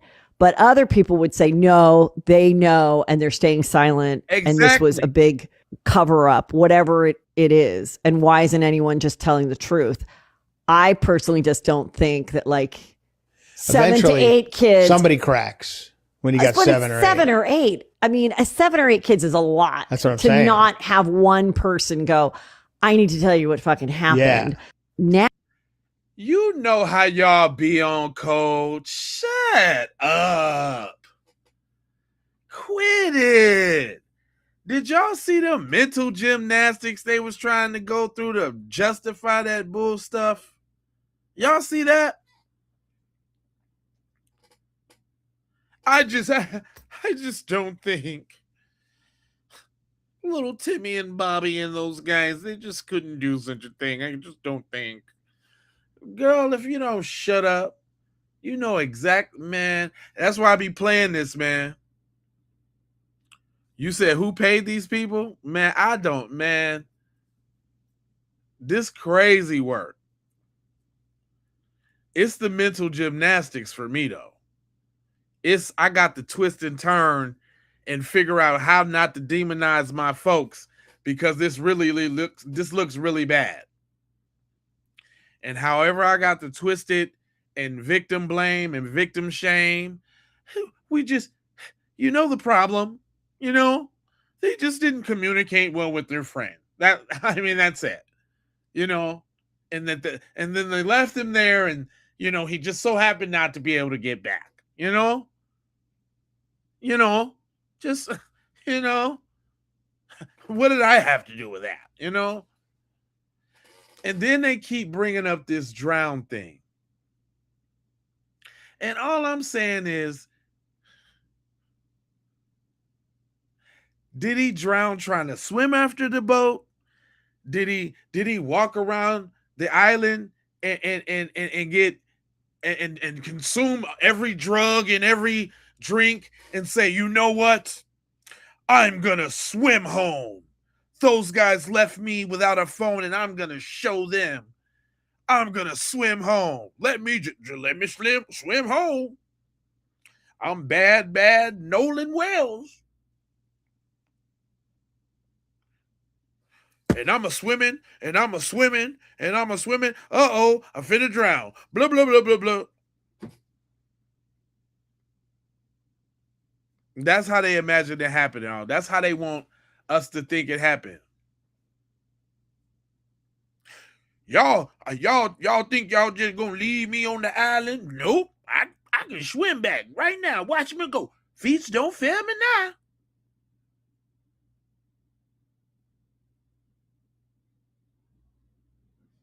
Well, why don't you guys wait till all the information comes out? Why don't you wait till the investigation is done? It's the investigation.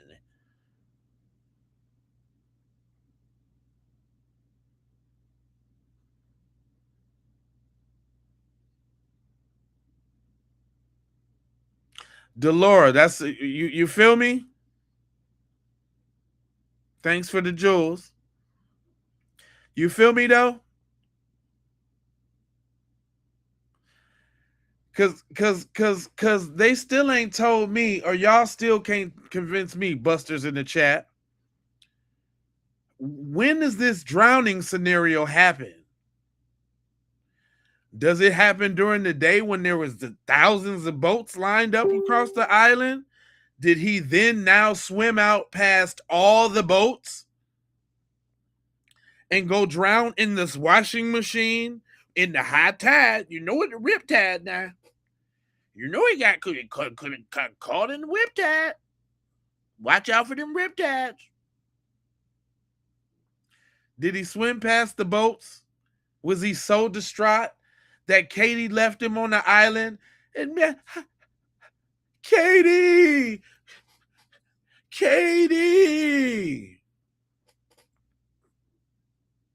I'm just trying to figure out when this drowning thing happened. When y'all can explain that to me.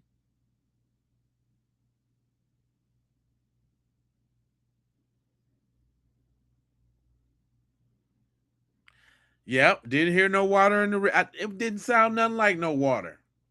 You ain't hear no splashing, no, because if they was moving around on the boat hysterical and taking on water, it definitely would have been some splashing or his foot in the water. You know what I'm saying?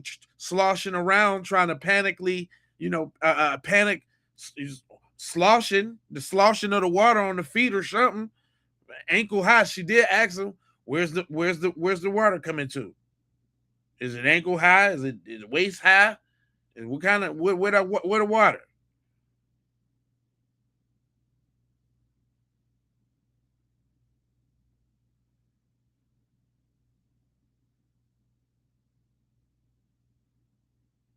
Yeah, you would hear water hitting across the boat. No, if they was really sinking if they was really sinking in some real deal water, Cuz would have been a little bit more hysterical than that. In the middle of the ocean, they ain't have on no life jackets from the pictures, and it seemed like there's a bunch of people on the boat, like they didn't have enough. You say, exactly, if he did drown, who boat was he on? How did he get to where he was in the water? Then if he washed up days later, nobody saw this. Right. Can't nobody explain how they can't do it.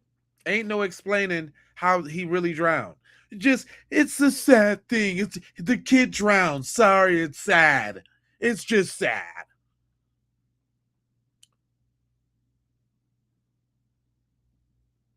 Yeah, they panicked all right about Nolan being dead. Is he dead? Can we cover it up? Nolan! Damn it, Wyatt! Damn it! Damn it, Bart!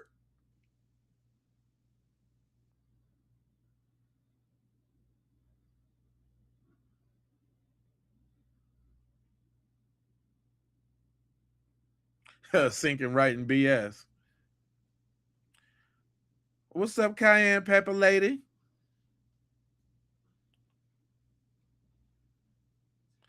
Man, listen. We've been on the swimming trucks already. We just talking about, obviously the busters and the trolls is in there talking about he drowned. It's just a sad situation. Just he drowned. How, my ninja? How did this happen? When? Before or after he was cradling Katie Buns? Before or after? Okay. All right, cool. Listen. Okay, cool. They left Nolan, had boat trouble, everything. They don't know what happened to Nolan after they left him. Still, somebody did something to him. Whether it was Katie and her folks, whether it was whether they brought him to the island to set him up to leave him with his phone so he doesn't have no communication, they set him up. And they knew what was going to happen. If they didn't do what was going to happen, they knew what was going to happen. I'm saying that too. How about that?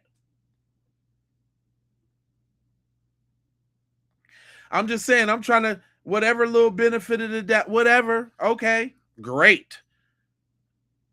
It's still a bunch of devils amongst us. And one of them descended on that boy. Because he ain't just croak himself, is what I'm trying to tell you. It's either or. It ain't even no escaping. And you want to know why? Because all of the moves and the actions that they took when it happened. Which means either they did something or knew something or did something. But now that we found it out, that was Bart's old chick. Hold on now. Now that we find out that was Bart's old chick, and now she's getting the pretty Tony Pony from Nolan Wells. She's talking to the big black football kid with the boulder shoulders. We don't like that shit. I don't like that shit. I'm gonna have to drop a dime on that nigga. They had the belly cuz. I don't like that shit. I'm gonna have to drop a dime on them. And who dropped the dime? Warren dropped the dime, and Trayston dropped the dime. They both had to mention to us that they had something slick to say about Katie.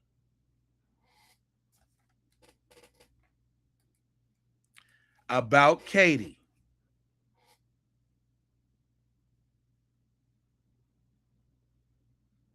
Look what AI did though. Look at how it turned that. Look how it turned that smile into a sinister, devilish grin. Like it was her job to bait him in there.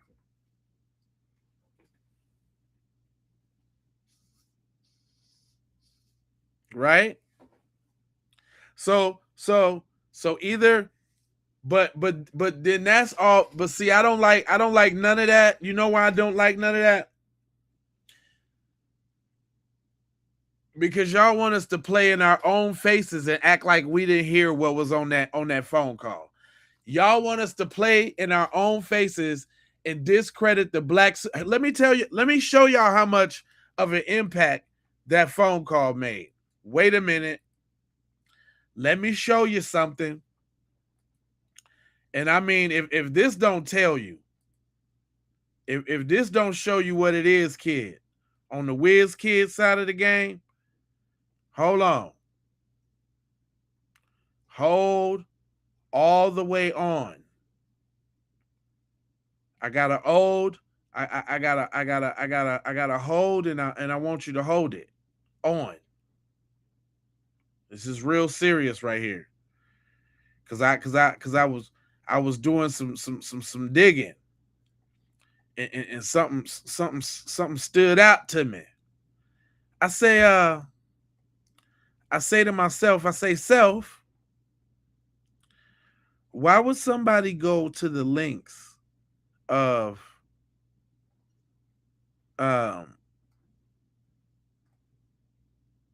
putting this up there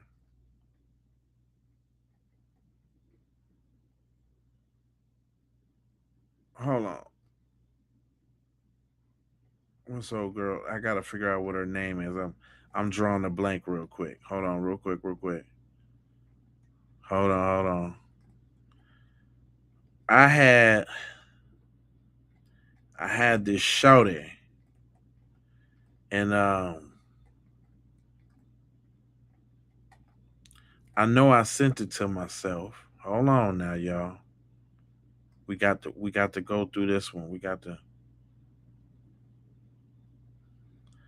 Dang, hold on. Give me 2 seconds now. Give me a couple seconds, because this is the one, and I know. Hold on, let me see if I sent it to somewhere else. Ooh. It say I sent it to the browser, but the browser won't show it. Not they done took the video off. I know I ain't crazy. I know I put the video right there. I know I did that. Man, why they done took the video away, y'all? Why the video gone? The video, I ain't lying to you now. I had it queued up on the boot up and everything.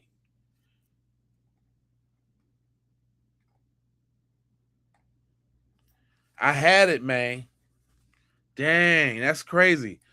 That joint popped out in real time. But I do have somebody talking about it. But I wanted to read the letter. I wanted to read the letter myself. But I got the video of somebody talking about it, and her wife.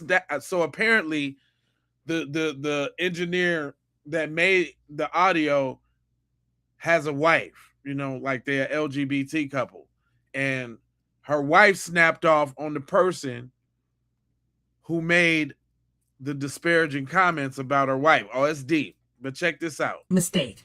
She is the type of white woman who cannot stand when black people stand up for and defend ourselves and use our skills, our voices, and our abilities in order to solve cases, speak up for injustices, demand accountability. So she's upset. The thing is, white people want so desperately to control any kind of narrative that comes out about a situation or a story, oftentimes. And please understand, when I say white people, I do not mean all white people. Okay? Not at all. I have met some of the most extraordinary, wonderful people that are not of color that exist on this earth, salt of the earth. So, but I have to say, it's coming out more and more every day that there are seemingly, unfortunately, far more racists than there are non-racist people of color. I have observed it myself throughout my life, and people just aren't trying to hide it anymore. And there's just something about the level of control. They often want desperately to control the narrative. They want to tell Black people what to think. This is what actually happened. This is what, oh, you are misunderstood. In other words, code for it. You're not smart enough to decode what's going on. Let me tell you what to think. Let me tell you what has actually occurred in said situation. And is that everything that y'all seeing in the chat? Is she busting that down, or is she busting that down? that's what gets extremely old and tired. Let me give you an example. This is a random example. Doesn't really have anything to do with the situation. But the other day I was at Walmart and I was sitting in in a handicap spot. Now, I had not put my handicap placard on yet because I had not exited my car. But I was getting ready to shortly, but I was finishing up a conversation with someone on the phone, and this white man, and I had my window slightly ajar, and this white man sticks his head into my window and starts screaming at me that he's calling the police right now on me because I'm parked in a handicap spot. And I'm taking that spot away from someone who truly deserves it. Sir, you're calling the police. You're calling the police on me? You didn't want to find out any information. You didn't want to ask me any questions. Not that you have the right to. Just because you're white and I'm Black does not give you the right to police me. And this is what I'm having a real hard time with white America right now. Them feeling that they have the right to police Black people in what we say, in what we do. They're coming for Janetta. Janetta has the right to do whatever she wants on the internet. If Janetta wants to call herself a dog walker and she's never walked a dog in her life, she has the right to do that on the internet. However she sees herself, she can say that's what she is. Now, she is actually qualified to do what she did. She explained the process, even though she did not owe any of you internet sleuths an explanation for her process and what she did, but she did explain herself nonetheless. And for Sarah to come for her, baby, please, you coming for who? How? Why? Stay in your lane, mind your business, and go about your little life. I've had it up to here. I've had it up to here with white people attempting to police us. It's beyond old. It's beyond tired. Stop trying to tell us what we think, what we know, and what is. Stop coming for us, because we're not going to shut up. We are not going to shut up. We've lived through slavery, Jim Crow, all of it, baby. Civil rights era. We lived through it all, and we are not going back. So, bye, girl. Y'all are gonna have to Now this is the wife of the engineer that cleaned up the audio.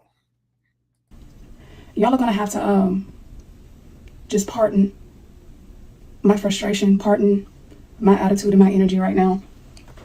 I'm gonna be as transparent as I possibly can. What I just saw Sarah J. Fields say in response to my wife, Janetta Brantley, doing what she can out of the kindness of her heart to help the Nolan's family has me livid. I want to be clear, and I'm sure Netta's going to comment on her own and speak for herself. Sarah, what you don't understand is that we fear nobody. And we are probably two of the most honest people that you will ever come across. There is nothing that you can say about our businesses and or our past that will change the truth that's being exposed right now. And I'm so glad that you were salty. I'm so glad that you were upset, because hold on, I found it, y'all. I found what she said, and I'm gonna read it. We gonna go right down the middle and see what she said, because she had a long ass just a a straight hateristic ass message, dog. Look at this big paragraph she made, and look what she did to that sister, who just simply put out. I'm gonna move myself. Hold on, let me move myself real quick. She put this sister business out there like that to just because she decided to put up a video so these folks can get some transparency about what happened. You know what I'm saying? Today, shorty, man. Every notice they coming out in droves, like they like beehive mentality, like they're all in on it, like they all can't help but speak up and help in, like they gotta help in the lynching too. Like it's wild. It's real wild. Hold on, there's some very small letters. Let me try to get them up some. But it says, now this is the racist talking. Check it out. This is the racist talking. Think Tethers Dookie's outside. I love that name, Tethers Dookie outside. Oh my god, that's funny. Anyway, and who else hit me? Oh, Jamal. Okay, I'll make sure I said thanks, Jamal. Check this out. This is what she said. We're gonna run through this real quick. Meet Jeanette Bradley. She's a self-proclaimed audio engineer who took a raw boat distress call and enhanced it until people started hearing phrases like, "You killed him," and "Nolan, wake up." She has repeatedly accused Nolan Wells' friends of murdering him and has publicly called for his arrest. Her self-editing audio has now taken the internet by storm and has essentially become the dog whistle for people who were already targeting and harassing Nolan's young friends. Jeanette and her wife, Ashley, described themselves as serial entrepreneurs, filmmakers, holistic herbalists, social media influencers, and founders of Houston-based communities, so-called Audio Done Right. They also described their business as ADR School. My team confirmed through Texas Security State that they neither Audio Done Right nor ADRS. School is registered as Texas business entity, right? She goes on to say, I got to read it like that because she sounds so smug saying it. She goes on to say, my team has also discovered the SMART, SMART Vegan LLC, for which Jeanette Bradley is listed as a registered agent and inactive with the state, Texas Security Estate. State records show that the entity franchise tax and involuntary ended, and its right to transact business in Texas has been forfeited. Despite that, products are still being offered for sale through the business website, raising obvious questions on whether the business is properly authorized to continue operating in Texas. Now, man, what the hell does that got to do with her fixing this goddamn audio? What that got to do with that, shorty? What that got to do with that, shorty? What that got to do with that?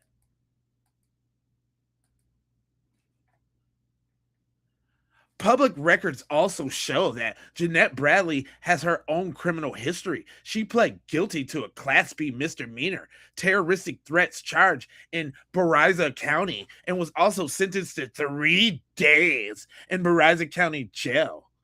Yeah. Court records also show that she later is entitled to NOLO Confederate no contest plea to a Class B misdemeanor theft charge involving property valued at $50 to $500, for which she again received 3 whole days. Really? Do y'all hear this, broad?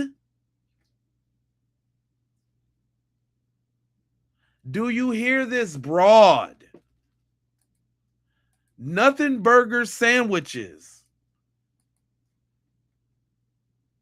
Nothing burger sandwiches, nothing burger fries with that new secret nothing burger sauce. Followed down by a diet nothing burger. The theft case file also references to a trespassing warning issued by Popeye's Fried Chicken in Alvin, Texas. Googly eyes. Because you know they love that chicken. Oh my God. Do you see all the mayo slathered all over this post? She's slathering mayo all over the post for no reason. Meanwhile, this is the person in the internet racists and the activists have chosen to trust for accusing grief teenagers of murdering based on edited audio file that she created herself.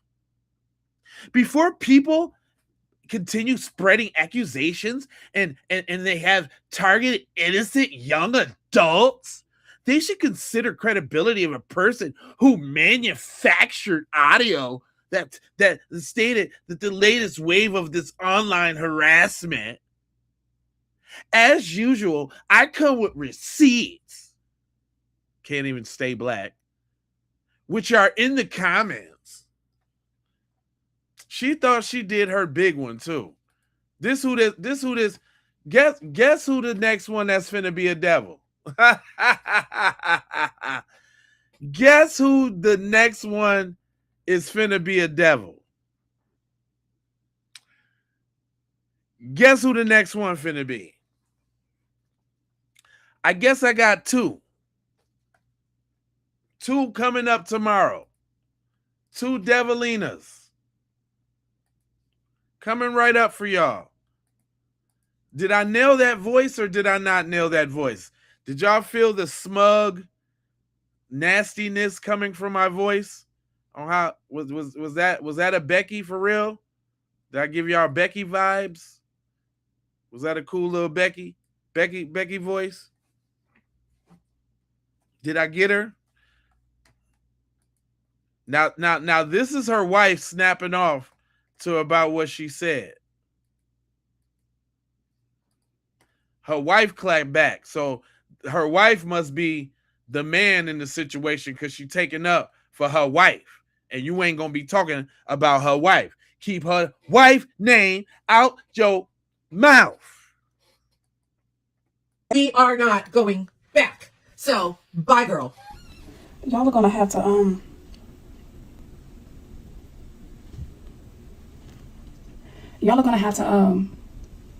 just pardon my frustration, pardon my attitude and my energy right now. Because you're trying to be a poised man. I get you, bruh. You gotta stand up about your that's your bra. That's your girl. You don't let nobody talk about your thing. Tell us how it go. I'm gonna be as transparent as I possibly can. All right now, all right. What I just saw Sarah J. Fields say in response to my wife, Janetta Brantley, doing what she can out of the kindness of her heart to help the Nolan's family has me livid. Livid, bruh?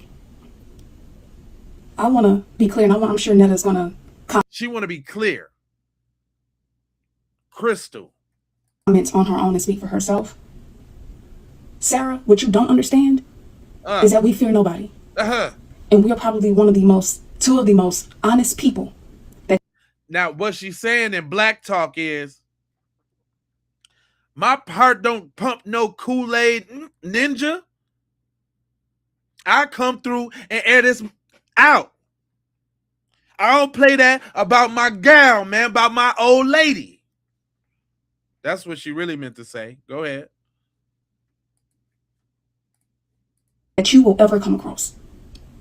There is nothing that you can say about our businesses and or our past that will change the truth that's being exposed right now. And I'm so glad that you were salty. I'm so glad that you were upset.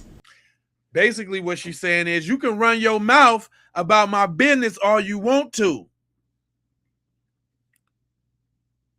You ain't going to be satisfied till I run my fist across your jawline. And run and tell that. Go ahead. Because people like you deserve to lose. Another clarification, because what lying people like to do is try to shift the goalposts. My wife never claimed to be a professional audio investigator, crime investigator, or anything like that. What's so Right. beautiful about what she did was she's an average person, just like me and you, because I know you think that you're not, but just like me and you, she's the average citizen who was concerned about a case to which another innocent black male has been slain and wanted to do what she could to help as an audio engineer in the entertainment industry. Basically, what she said was, my wife know what the she doing. Don't you ever question my wife. You can't never get on our level, biatch.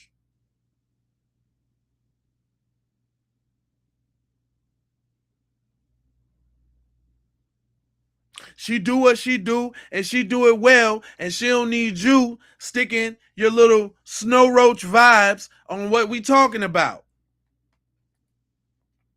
Go ahead, tell them, sister, bruh. Not once did she ever claim to be a professional forensics investigator. Not once did she claim that she did any forensic work. What she claimed was that as an audio engineer, she did what she knew how to do, what she's been doing for her. She been doing this. She ain't new to this, she true to this. And you need to put some respect on her name. Keep my wife's name out your mouth before it be something. That's what she really saying. Her entire career, in which was cleaning up audio to where things that were not initially able to be heard were now heard. Don't get mad because she can do something you could never dream about doing. I see the jealousy in your heart.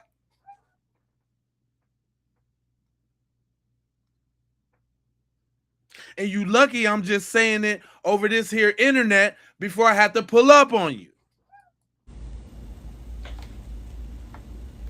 If your position is so strong, why are you lying?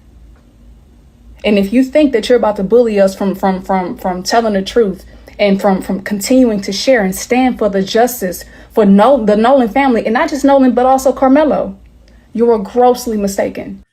And if Sarah you J. think Fields you're going to keep is talking, disgusting. look, if you think you're going to keep talking like you talking, don't be surprised when I pull up. I say what I want to say, and I said what I said, and I meant that.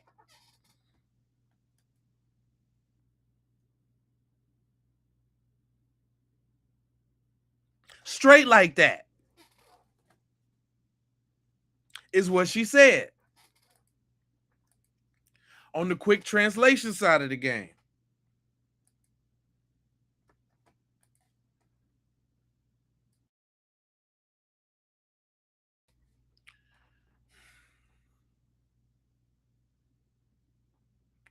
I'm just saying she chosen. That's how we do it over here. Hit that like and subscribe. Make sure you y'all got to put on them bells for notifications now. So y'all can hop on in when I get on in here. I usually go live every day around, if I do one in the day, it's around like 12 o'clock. But I'm for sure in the dough around 3 to 5 o'clock. Around that time, 3, 5 o'clock, something like that. I'm in the dough. I might even have to do a late night taste light. Like tonight. Just had to get on in here and spin a bin real quick.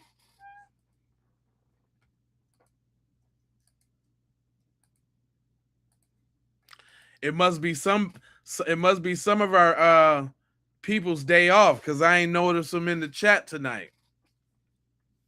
Which is good, you know what I'm saying? Which is good. But I had there was a couple more important points that I wanted to get to that the people was talking about. I even had let me go ahead and get this out the way too. Now, after everything we've been talking about, your boy race bait him. I say and do whatever Master say me do, Tatum. He comes up with the follow-up after the videos is out. Listen to this. What I was told, and you guys, please take in consideration that It's reliable sources. However, the only way to prove the truth in this is if I see it with my own eyes, if the law enforcement have the investigation of this, and also when the toxicology results come out. But people are messaging me and telling me that there is heavy drinking and there's cocaine involved. And there's a particular person whom I know this person's name. I'm not going to disclose it. I'm going to go to the police first. And then. Oh, so you wasn't saying that during the interview, Buster.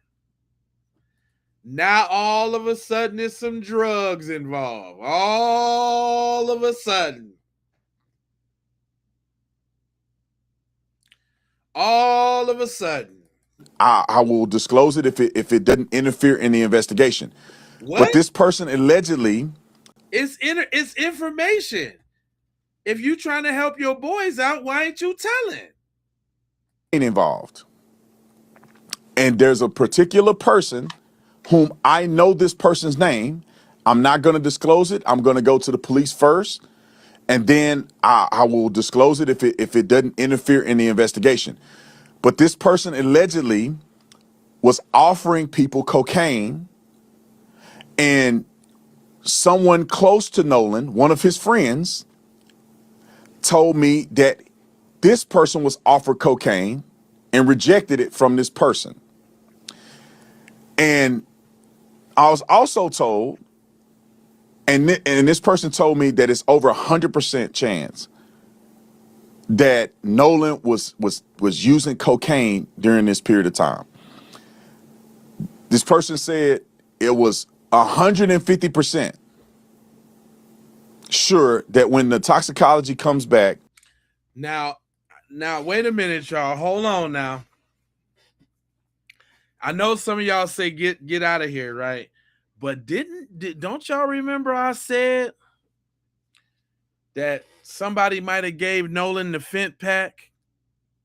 I was a little out there a little bit, but he's still telling. Okay, so somebody offered him cocaine and he didn't take it? No, because that's what it is. He didn't take it and they got to fighting because they thought he was too good. Or you the star athlete, or you don't use drugs, or you got Katie, or what you think you too good. I could see that though. I could see that. I could see that though. See, you got to dig in between the lines. They think they saying something else. Cause check this out. If they all in it, it wouldn't be nothing for the medical examiner to come back and say they got any type of drug in the system. They could do that. You think they don't got dirty sample laying around for the occasion? And guess what? If so, all right, fine. Nolan was Tony Montana. Fine. Nolan walked around with a brick on him. Great. Still, he was on that boat when he took a bump and died, and y'all didn't do nothing. Fine. Great. You can have it. Y'all still didn't do nothing.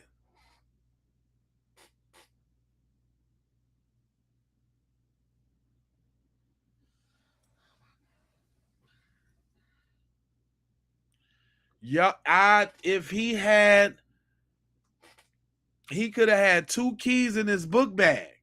Okay. Great.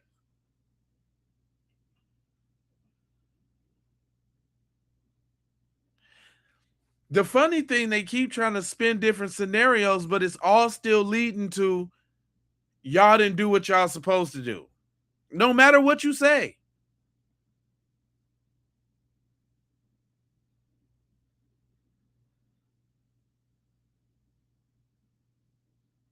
Right, if nothing else, it's definitely a cover-up. Period, point blank. Like, okay, Nolan was the Yakuza. He had the plug. He was supplying everybody. He sold everything. on this day, no other day, the 4th of July, he gets so high that he blacks out. He gets a heart attack. He, whatever. Okay. That happened on the boat, and y'all left him for dead. Cool.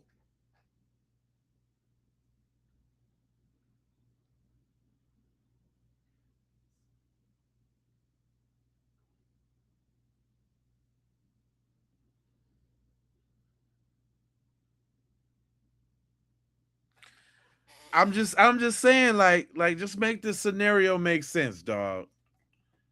Yeah, it's a lot of holes. So now he got too high off of coke, and y'all kicked him over the side of the boat, and he drowned and floated up on the. Okay, they still did something. Oh, he hit the whole cocaine, and they went and hid the body and dumped it later. He still did something. He was on the boat, and everybody was doing the coke, and they said, Nolan, it's your time to do the coke, and Nolan said no, and so they beat him up because he didn't want to do the coke. They still did something.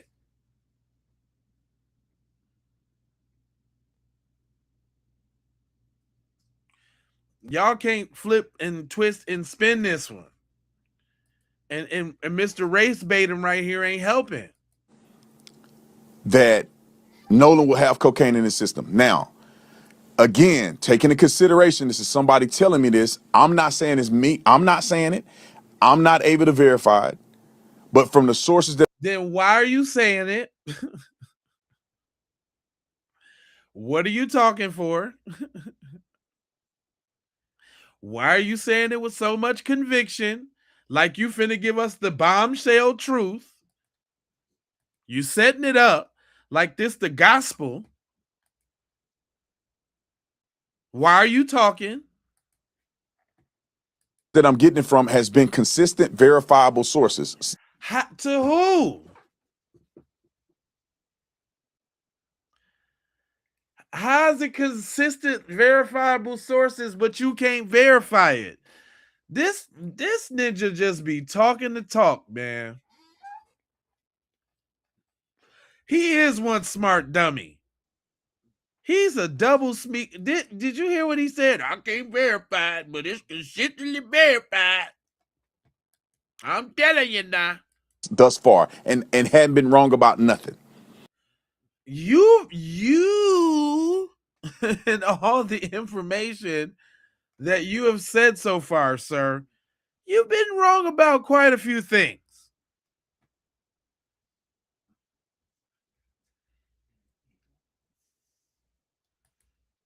I know. You're like, it's so weird, I can't take it. But no, we got to hear these other sides, man. We got to hear this. Bottle of whiskey in the background, right? You got to hear this.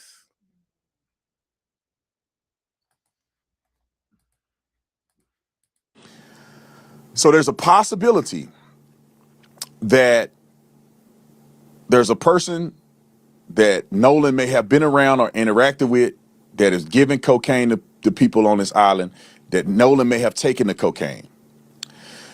And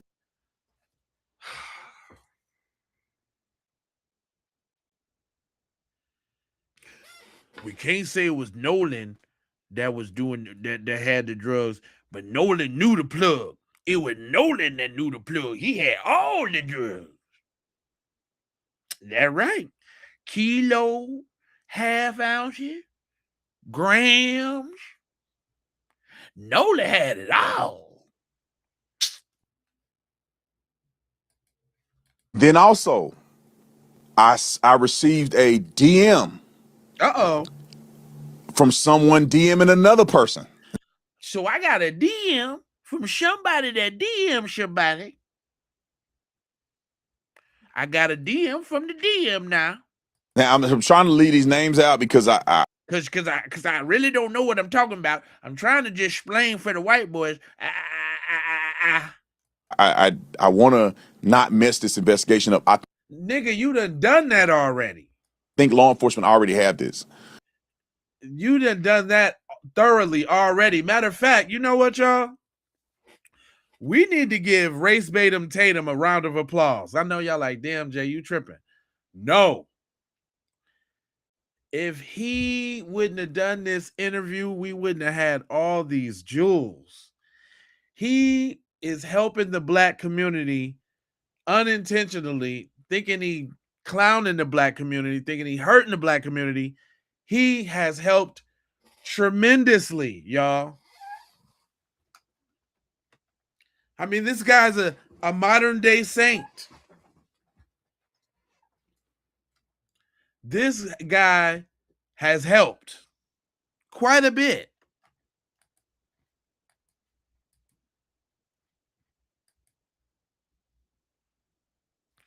Without this man, we would not have so many jewels.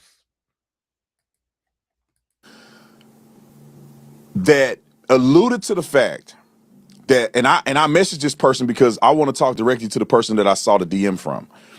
And we haven't talked to this person yet. But the person said in the DM to another kid that is associated, not any of the kids that I interviewed to talk to. Now we got another kid now. This ain't nobody y'all heard from and talked to now.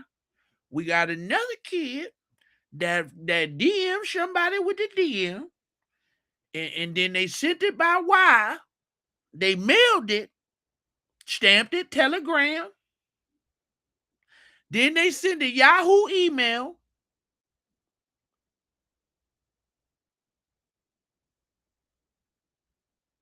It said you got mail, and then boom, there we go. We know now. But that could be associated to some degree that knew Nolan, that this person wrote a message. Oh, you not talking about no Nolan like Tristan and Tristan and Warren did. You're not talking about know him like that. You talking about a DM from a DM that somebody. So basically, somebody just went to the school. Because I know you're not talking about like they knew him. Saying, me and my husband saw you arguing with Nolan, and to the effect of you're going to spend the rest of your life in prison. Now, the person.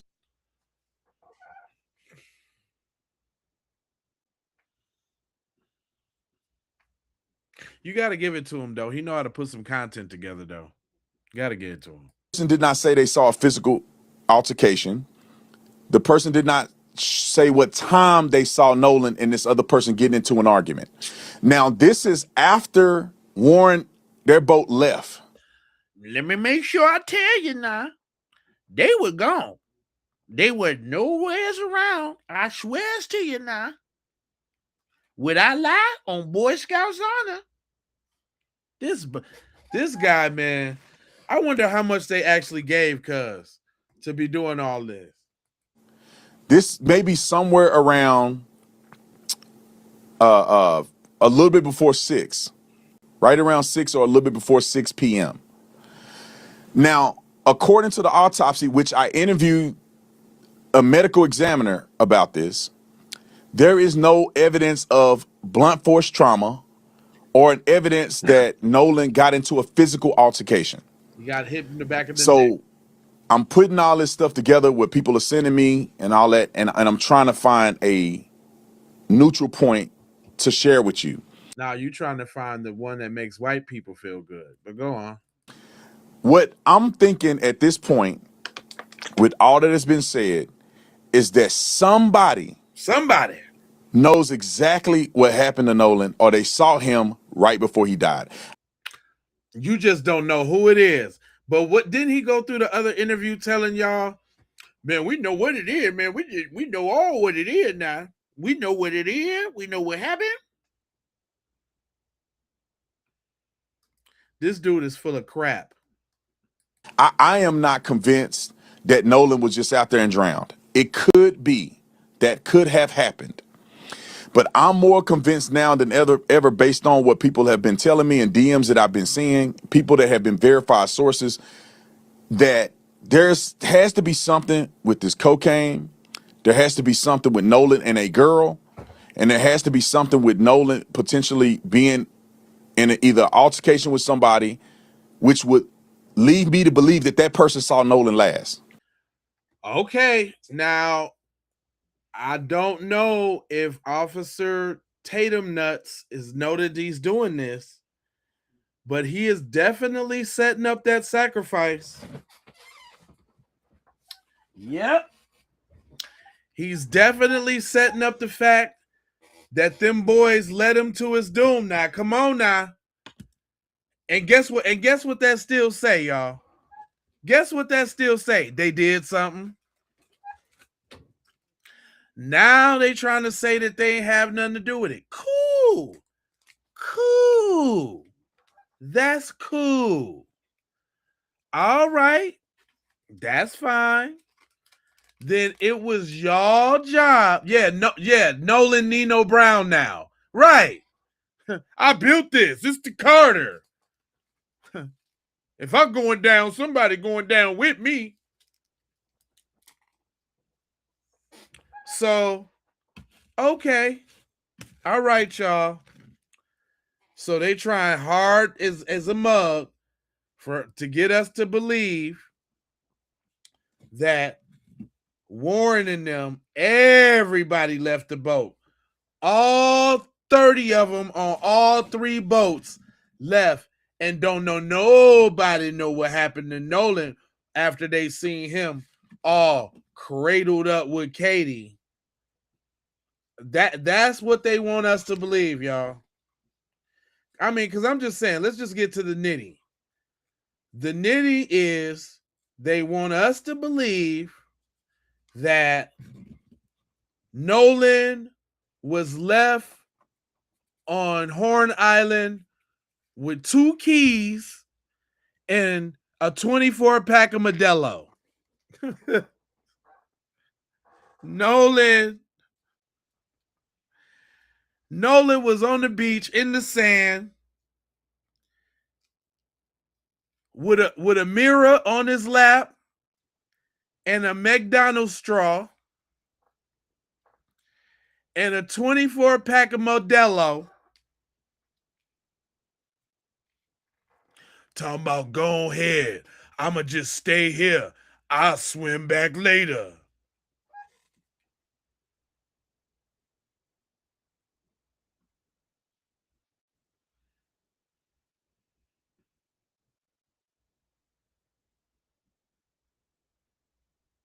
They just doing way too much. It's the cover up is too hard. Yeah, Nolan was sitting on the beach with a mirror, McDonald's straw in one hand, a Modelo in the other, sipping. You know what I'm saying? Just living life on the 4th of July all by himself.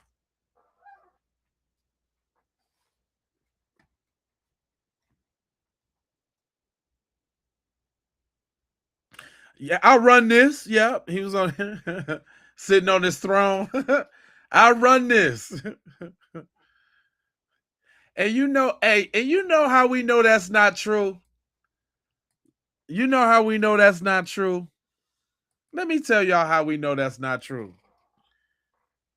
Because white people ain't finna leave the drugs. We know that's not true because white people are not going to leave the drugs. Let me say it again. The white people ain't gonna leave the drugs. There's no way they would have left Nolan if he had the pack. If you know white people, they do all the drugs. They've done more drugs than you've ever seen somebody do. White people do the kind of drugs that if you did, you would die immediately. Especially cocaine. Especially powder. They left the powder.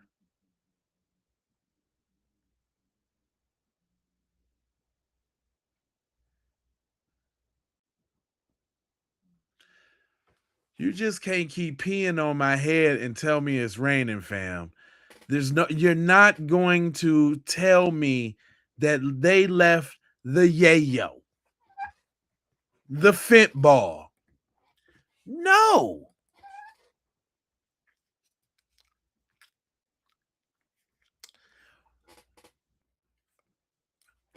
Nigga, let me tell you something. White people travel to the worst of the worst neighborhoods to get that thing. That's what white people don't never have fatigue when it comes to that thing. What's fatigue? Jamal has the pack. We going to the trap to get the pack from Jamal. Fatigue what? Fatigue, you said?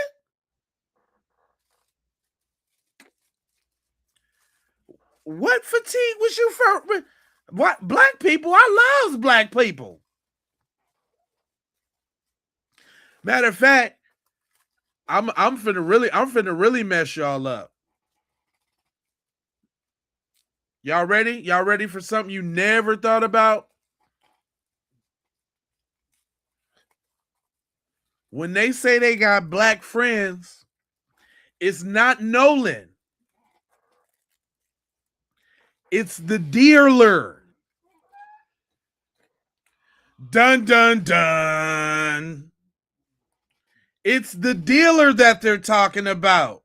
It's not dudes like Nolan.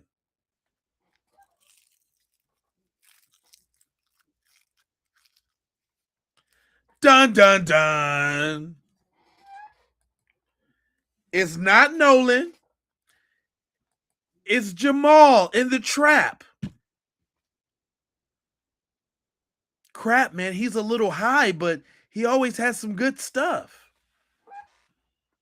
Cause it's the special 8.5 tax. They get the special envelope tax. Everybody knows about the envelope tax.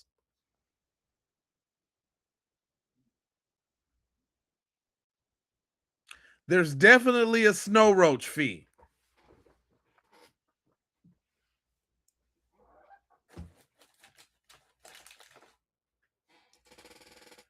How come they ain't never scared to go down there to the trap and get that yap?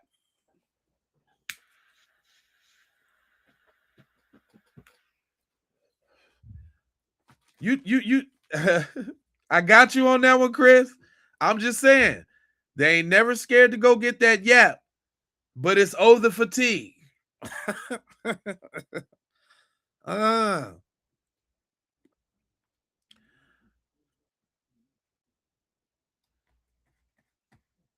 just saying.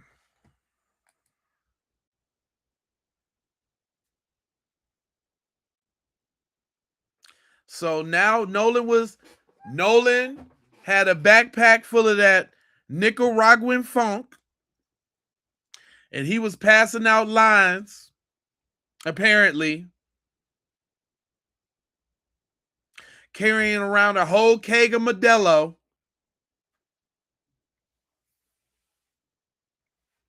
Apparently, Nolan had all the party favors. And he said, "No, leave me on the island. I'll be good."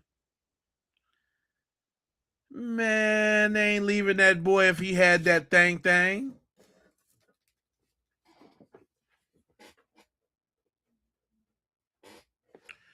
If he had that thing, Nolan was their best buddy. We wouldn't even be talking about this. You know what would have saved Nolan? If he had some of that thing? That would have been the last person they took out. That would have been Nolan would have been the last person on the radar. If Nolan had that stuff,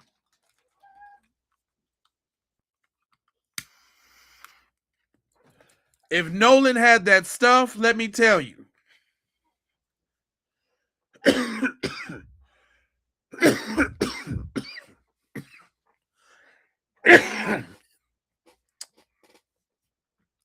If Nolan had that stuff, he would be around today. It would have been Tristan. It would have been him. It would have been Mr. Confused for sure.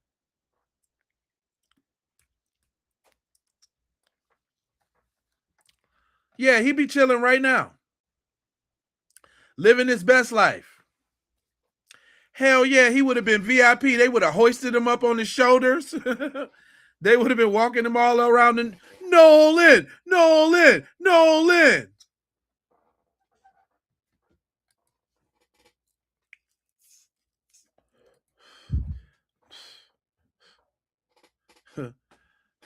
They would have got, hey, you know how they get when they get drunk too. When they get drunk, they would have got drunk and got to testifying. Like, Nolan, man, that's my boy, man. Nolan's my bro, man. You can do whatever you want, bro, but you're not gonna touch Nolan, bro. You're not gonna touch him. Not Nolan. You're not gonna touch Nolan, bro.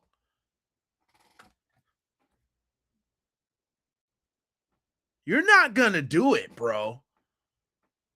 Nolan's with me, okay?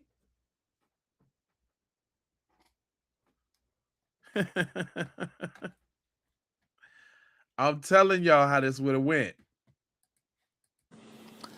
And that this other person that's giving people cocaine. Okay. So this person giving people cocaine, a girl, Nolan, and a girl.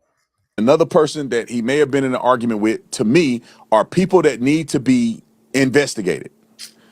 And I can say more, but I'm trying not to get But you lied. anything messed up in this case because I want justice for Nolan and I want the boys that weren't involved in this to not get caught up in stupidity.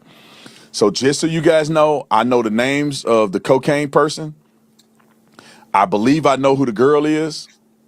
And I know the name of the person that may have been in the argument with Nolan. Let me guess, you coming out with it on the show, and we need to stay tuned for your show. And there's nothing conclusive that anybody's telling me where there was violence that occurred. But that does not mean that the violence is ruled out. That does not mean that something could have happened in the water. Another report came to me of someone saying that they saw Nolan with a girl, being intimate in the water. Here we go with this girl shit again.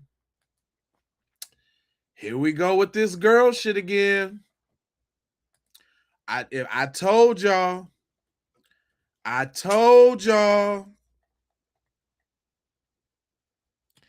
Did not tell y'all. The apple of their eye. The apple of their eye. I don't know how she keep coming up.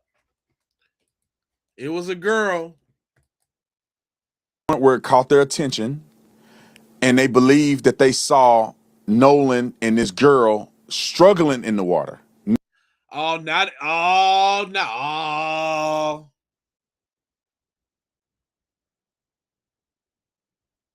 He was cradling the bun so much that they were struggling.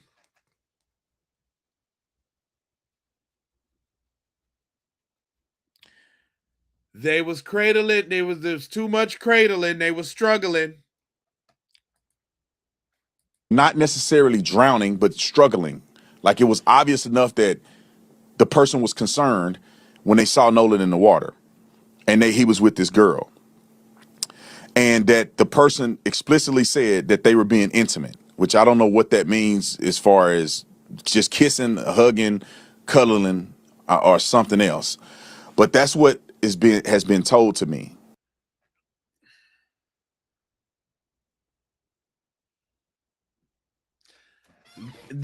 Do this dude think that he's like what's the point of what he's saying? Is he covering? Do he think he covering up? Because he is telling it all. He tell us We knew it was about that girl. Cocaine Katie. Yup. The little devil mommy. Another Quello, and she'll be okay. Another Quello, and she'll be okay.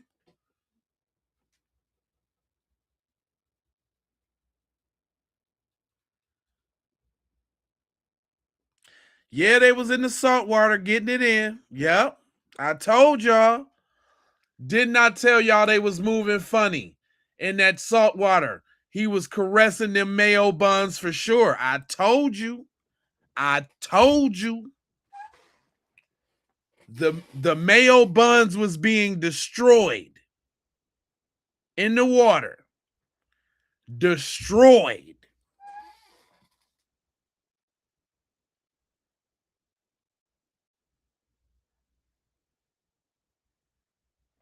It's all about the mayo buns. I keep telling y'all.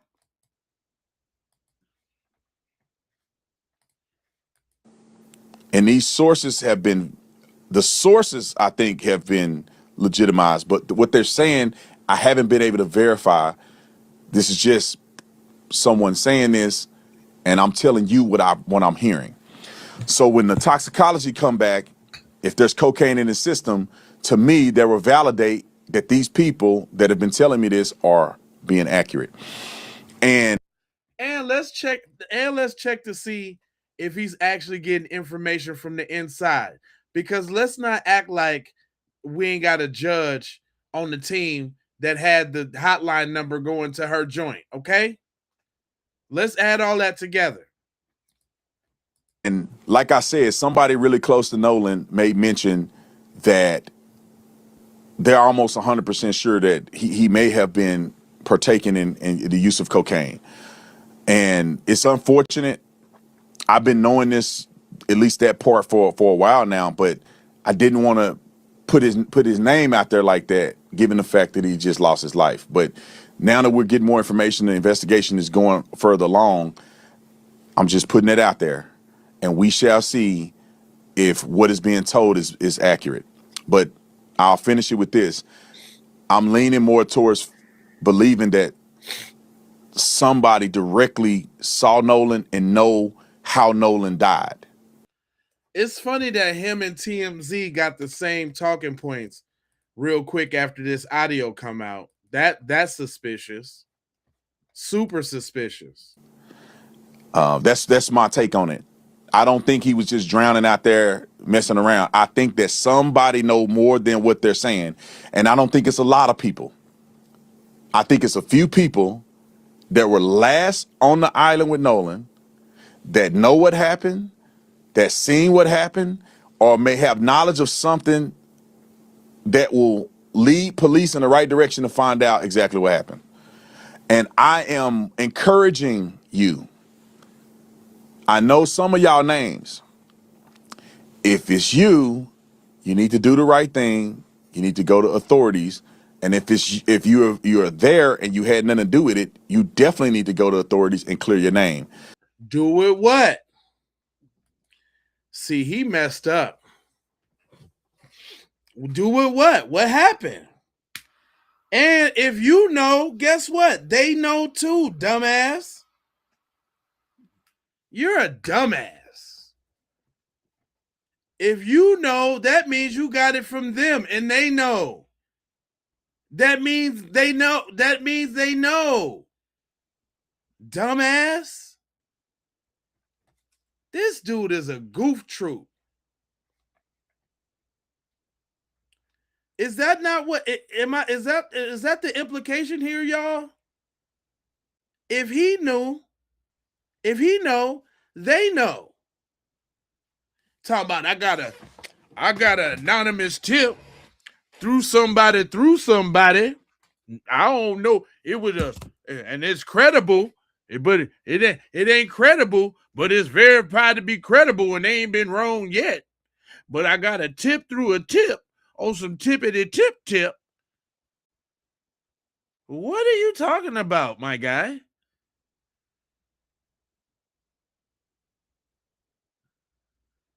You're telling it all, Dumbo. Thank you again. This guy, this guy he's ruining it. And this is an active investigation. Ain't you a cop?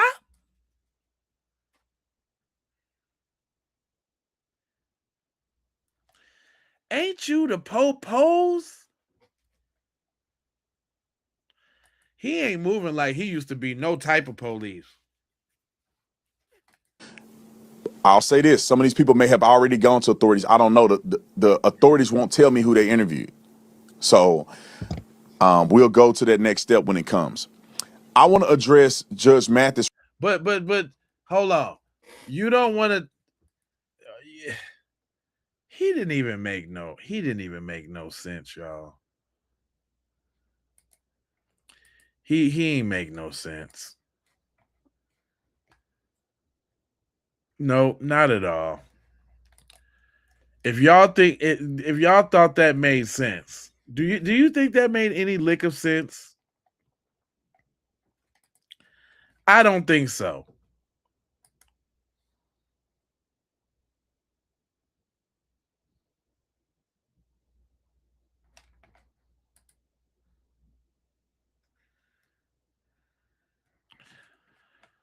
Man, that's crazy right there.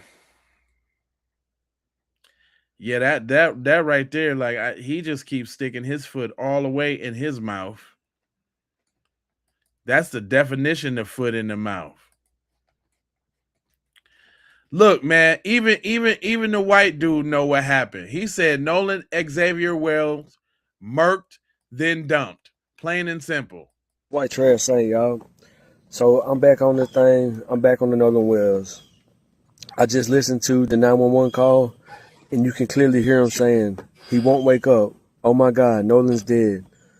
Then they're saying somebody's chest ain't moving, or it's so distorted. And then they got the remixed version or the edited version where they said they clarified the sound, which nobody really knows if that was a true analyst. I'd like to see something more in depth go into play first. We can make better judgment of our choices and our decisions from this point on. But clearly, they had Nolan in the boat while he was in the process of dying and being alive. So how does a dead person get out of the boat by themselves? There's only one way. They dumped his body. They panicked. They thought they were going to get blamed for it.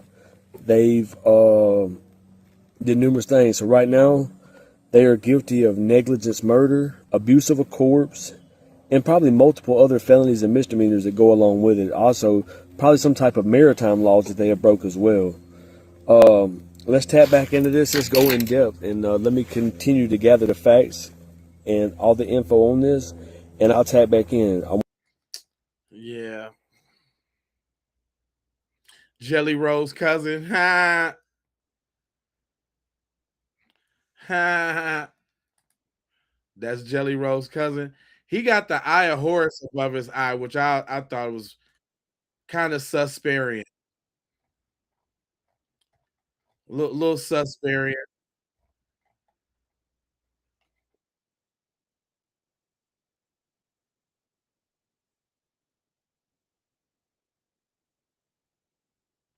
You know what I'm saying? Man. All right, so listen, tomorrow I'm trying to do like 3 streams. I made sure I came back for y'all just so you know. I don't want to hold you, but I'm a moji, foji, and scold you about being on code, and you know I got 4 words for you. If you're new here, I need you to go ahead and subscribe for the vibes, like for the spike, comment your vomit, share if you care about getting black empowerment everywhere. Uh, if you're a stomp down, you'll come back and hype this thing. You get 3 hypes a week. You can spend one with me and get some of this black empowerment into the hype because they don't be pushing these kind of messages, you know. Also, Make sure y'all hit them bells for notifications so you know when I go live. And if you really want to support the channel, Jules and all of that is good. But the best thing you can do is be on the landscape view of the broadcast. So right now, if you're watching it and you got the chat below and the pictures above, that's the portrait. That's probably how you came in. But once you come in, you got to go over to the landscape view, because they pay different on that, and that's a great way to support the channel, and I'd appreciate it. Don't forget that we got t-shirts on deck. Go to the link is in the description for those. Say it with your chest. We got all type of dope shirts on deck, and then we also got the on code arsenal. You know what I'm saying? Full of goodies. We got the DVD, we got the book, the digital downloads, and the CD. So go check all of that out. Get on down. Other than that, I got 4 words for you. Thanks for the Jews on the way out the door. Justice. Thank you for the Jews, Just. Thanks for the Jews, Just. But I got 4 words for you. Love, peace, blessings, and aloha. I'm out the Doha for Shoha. You already know.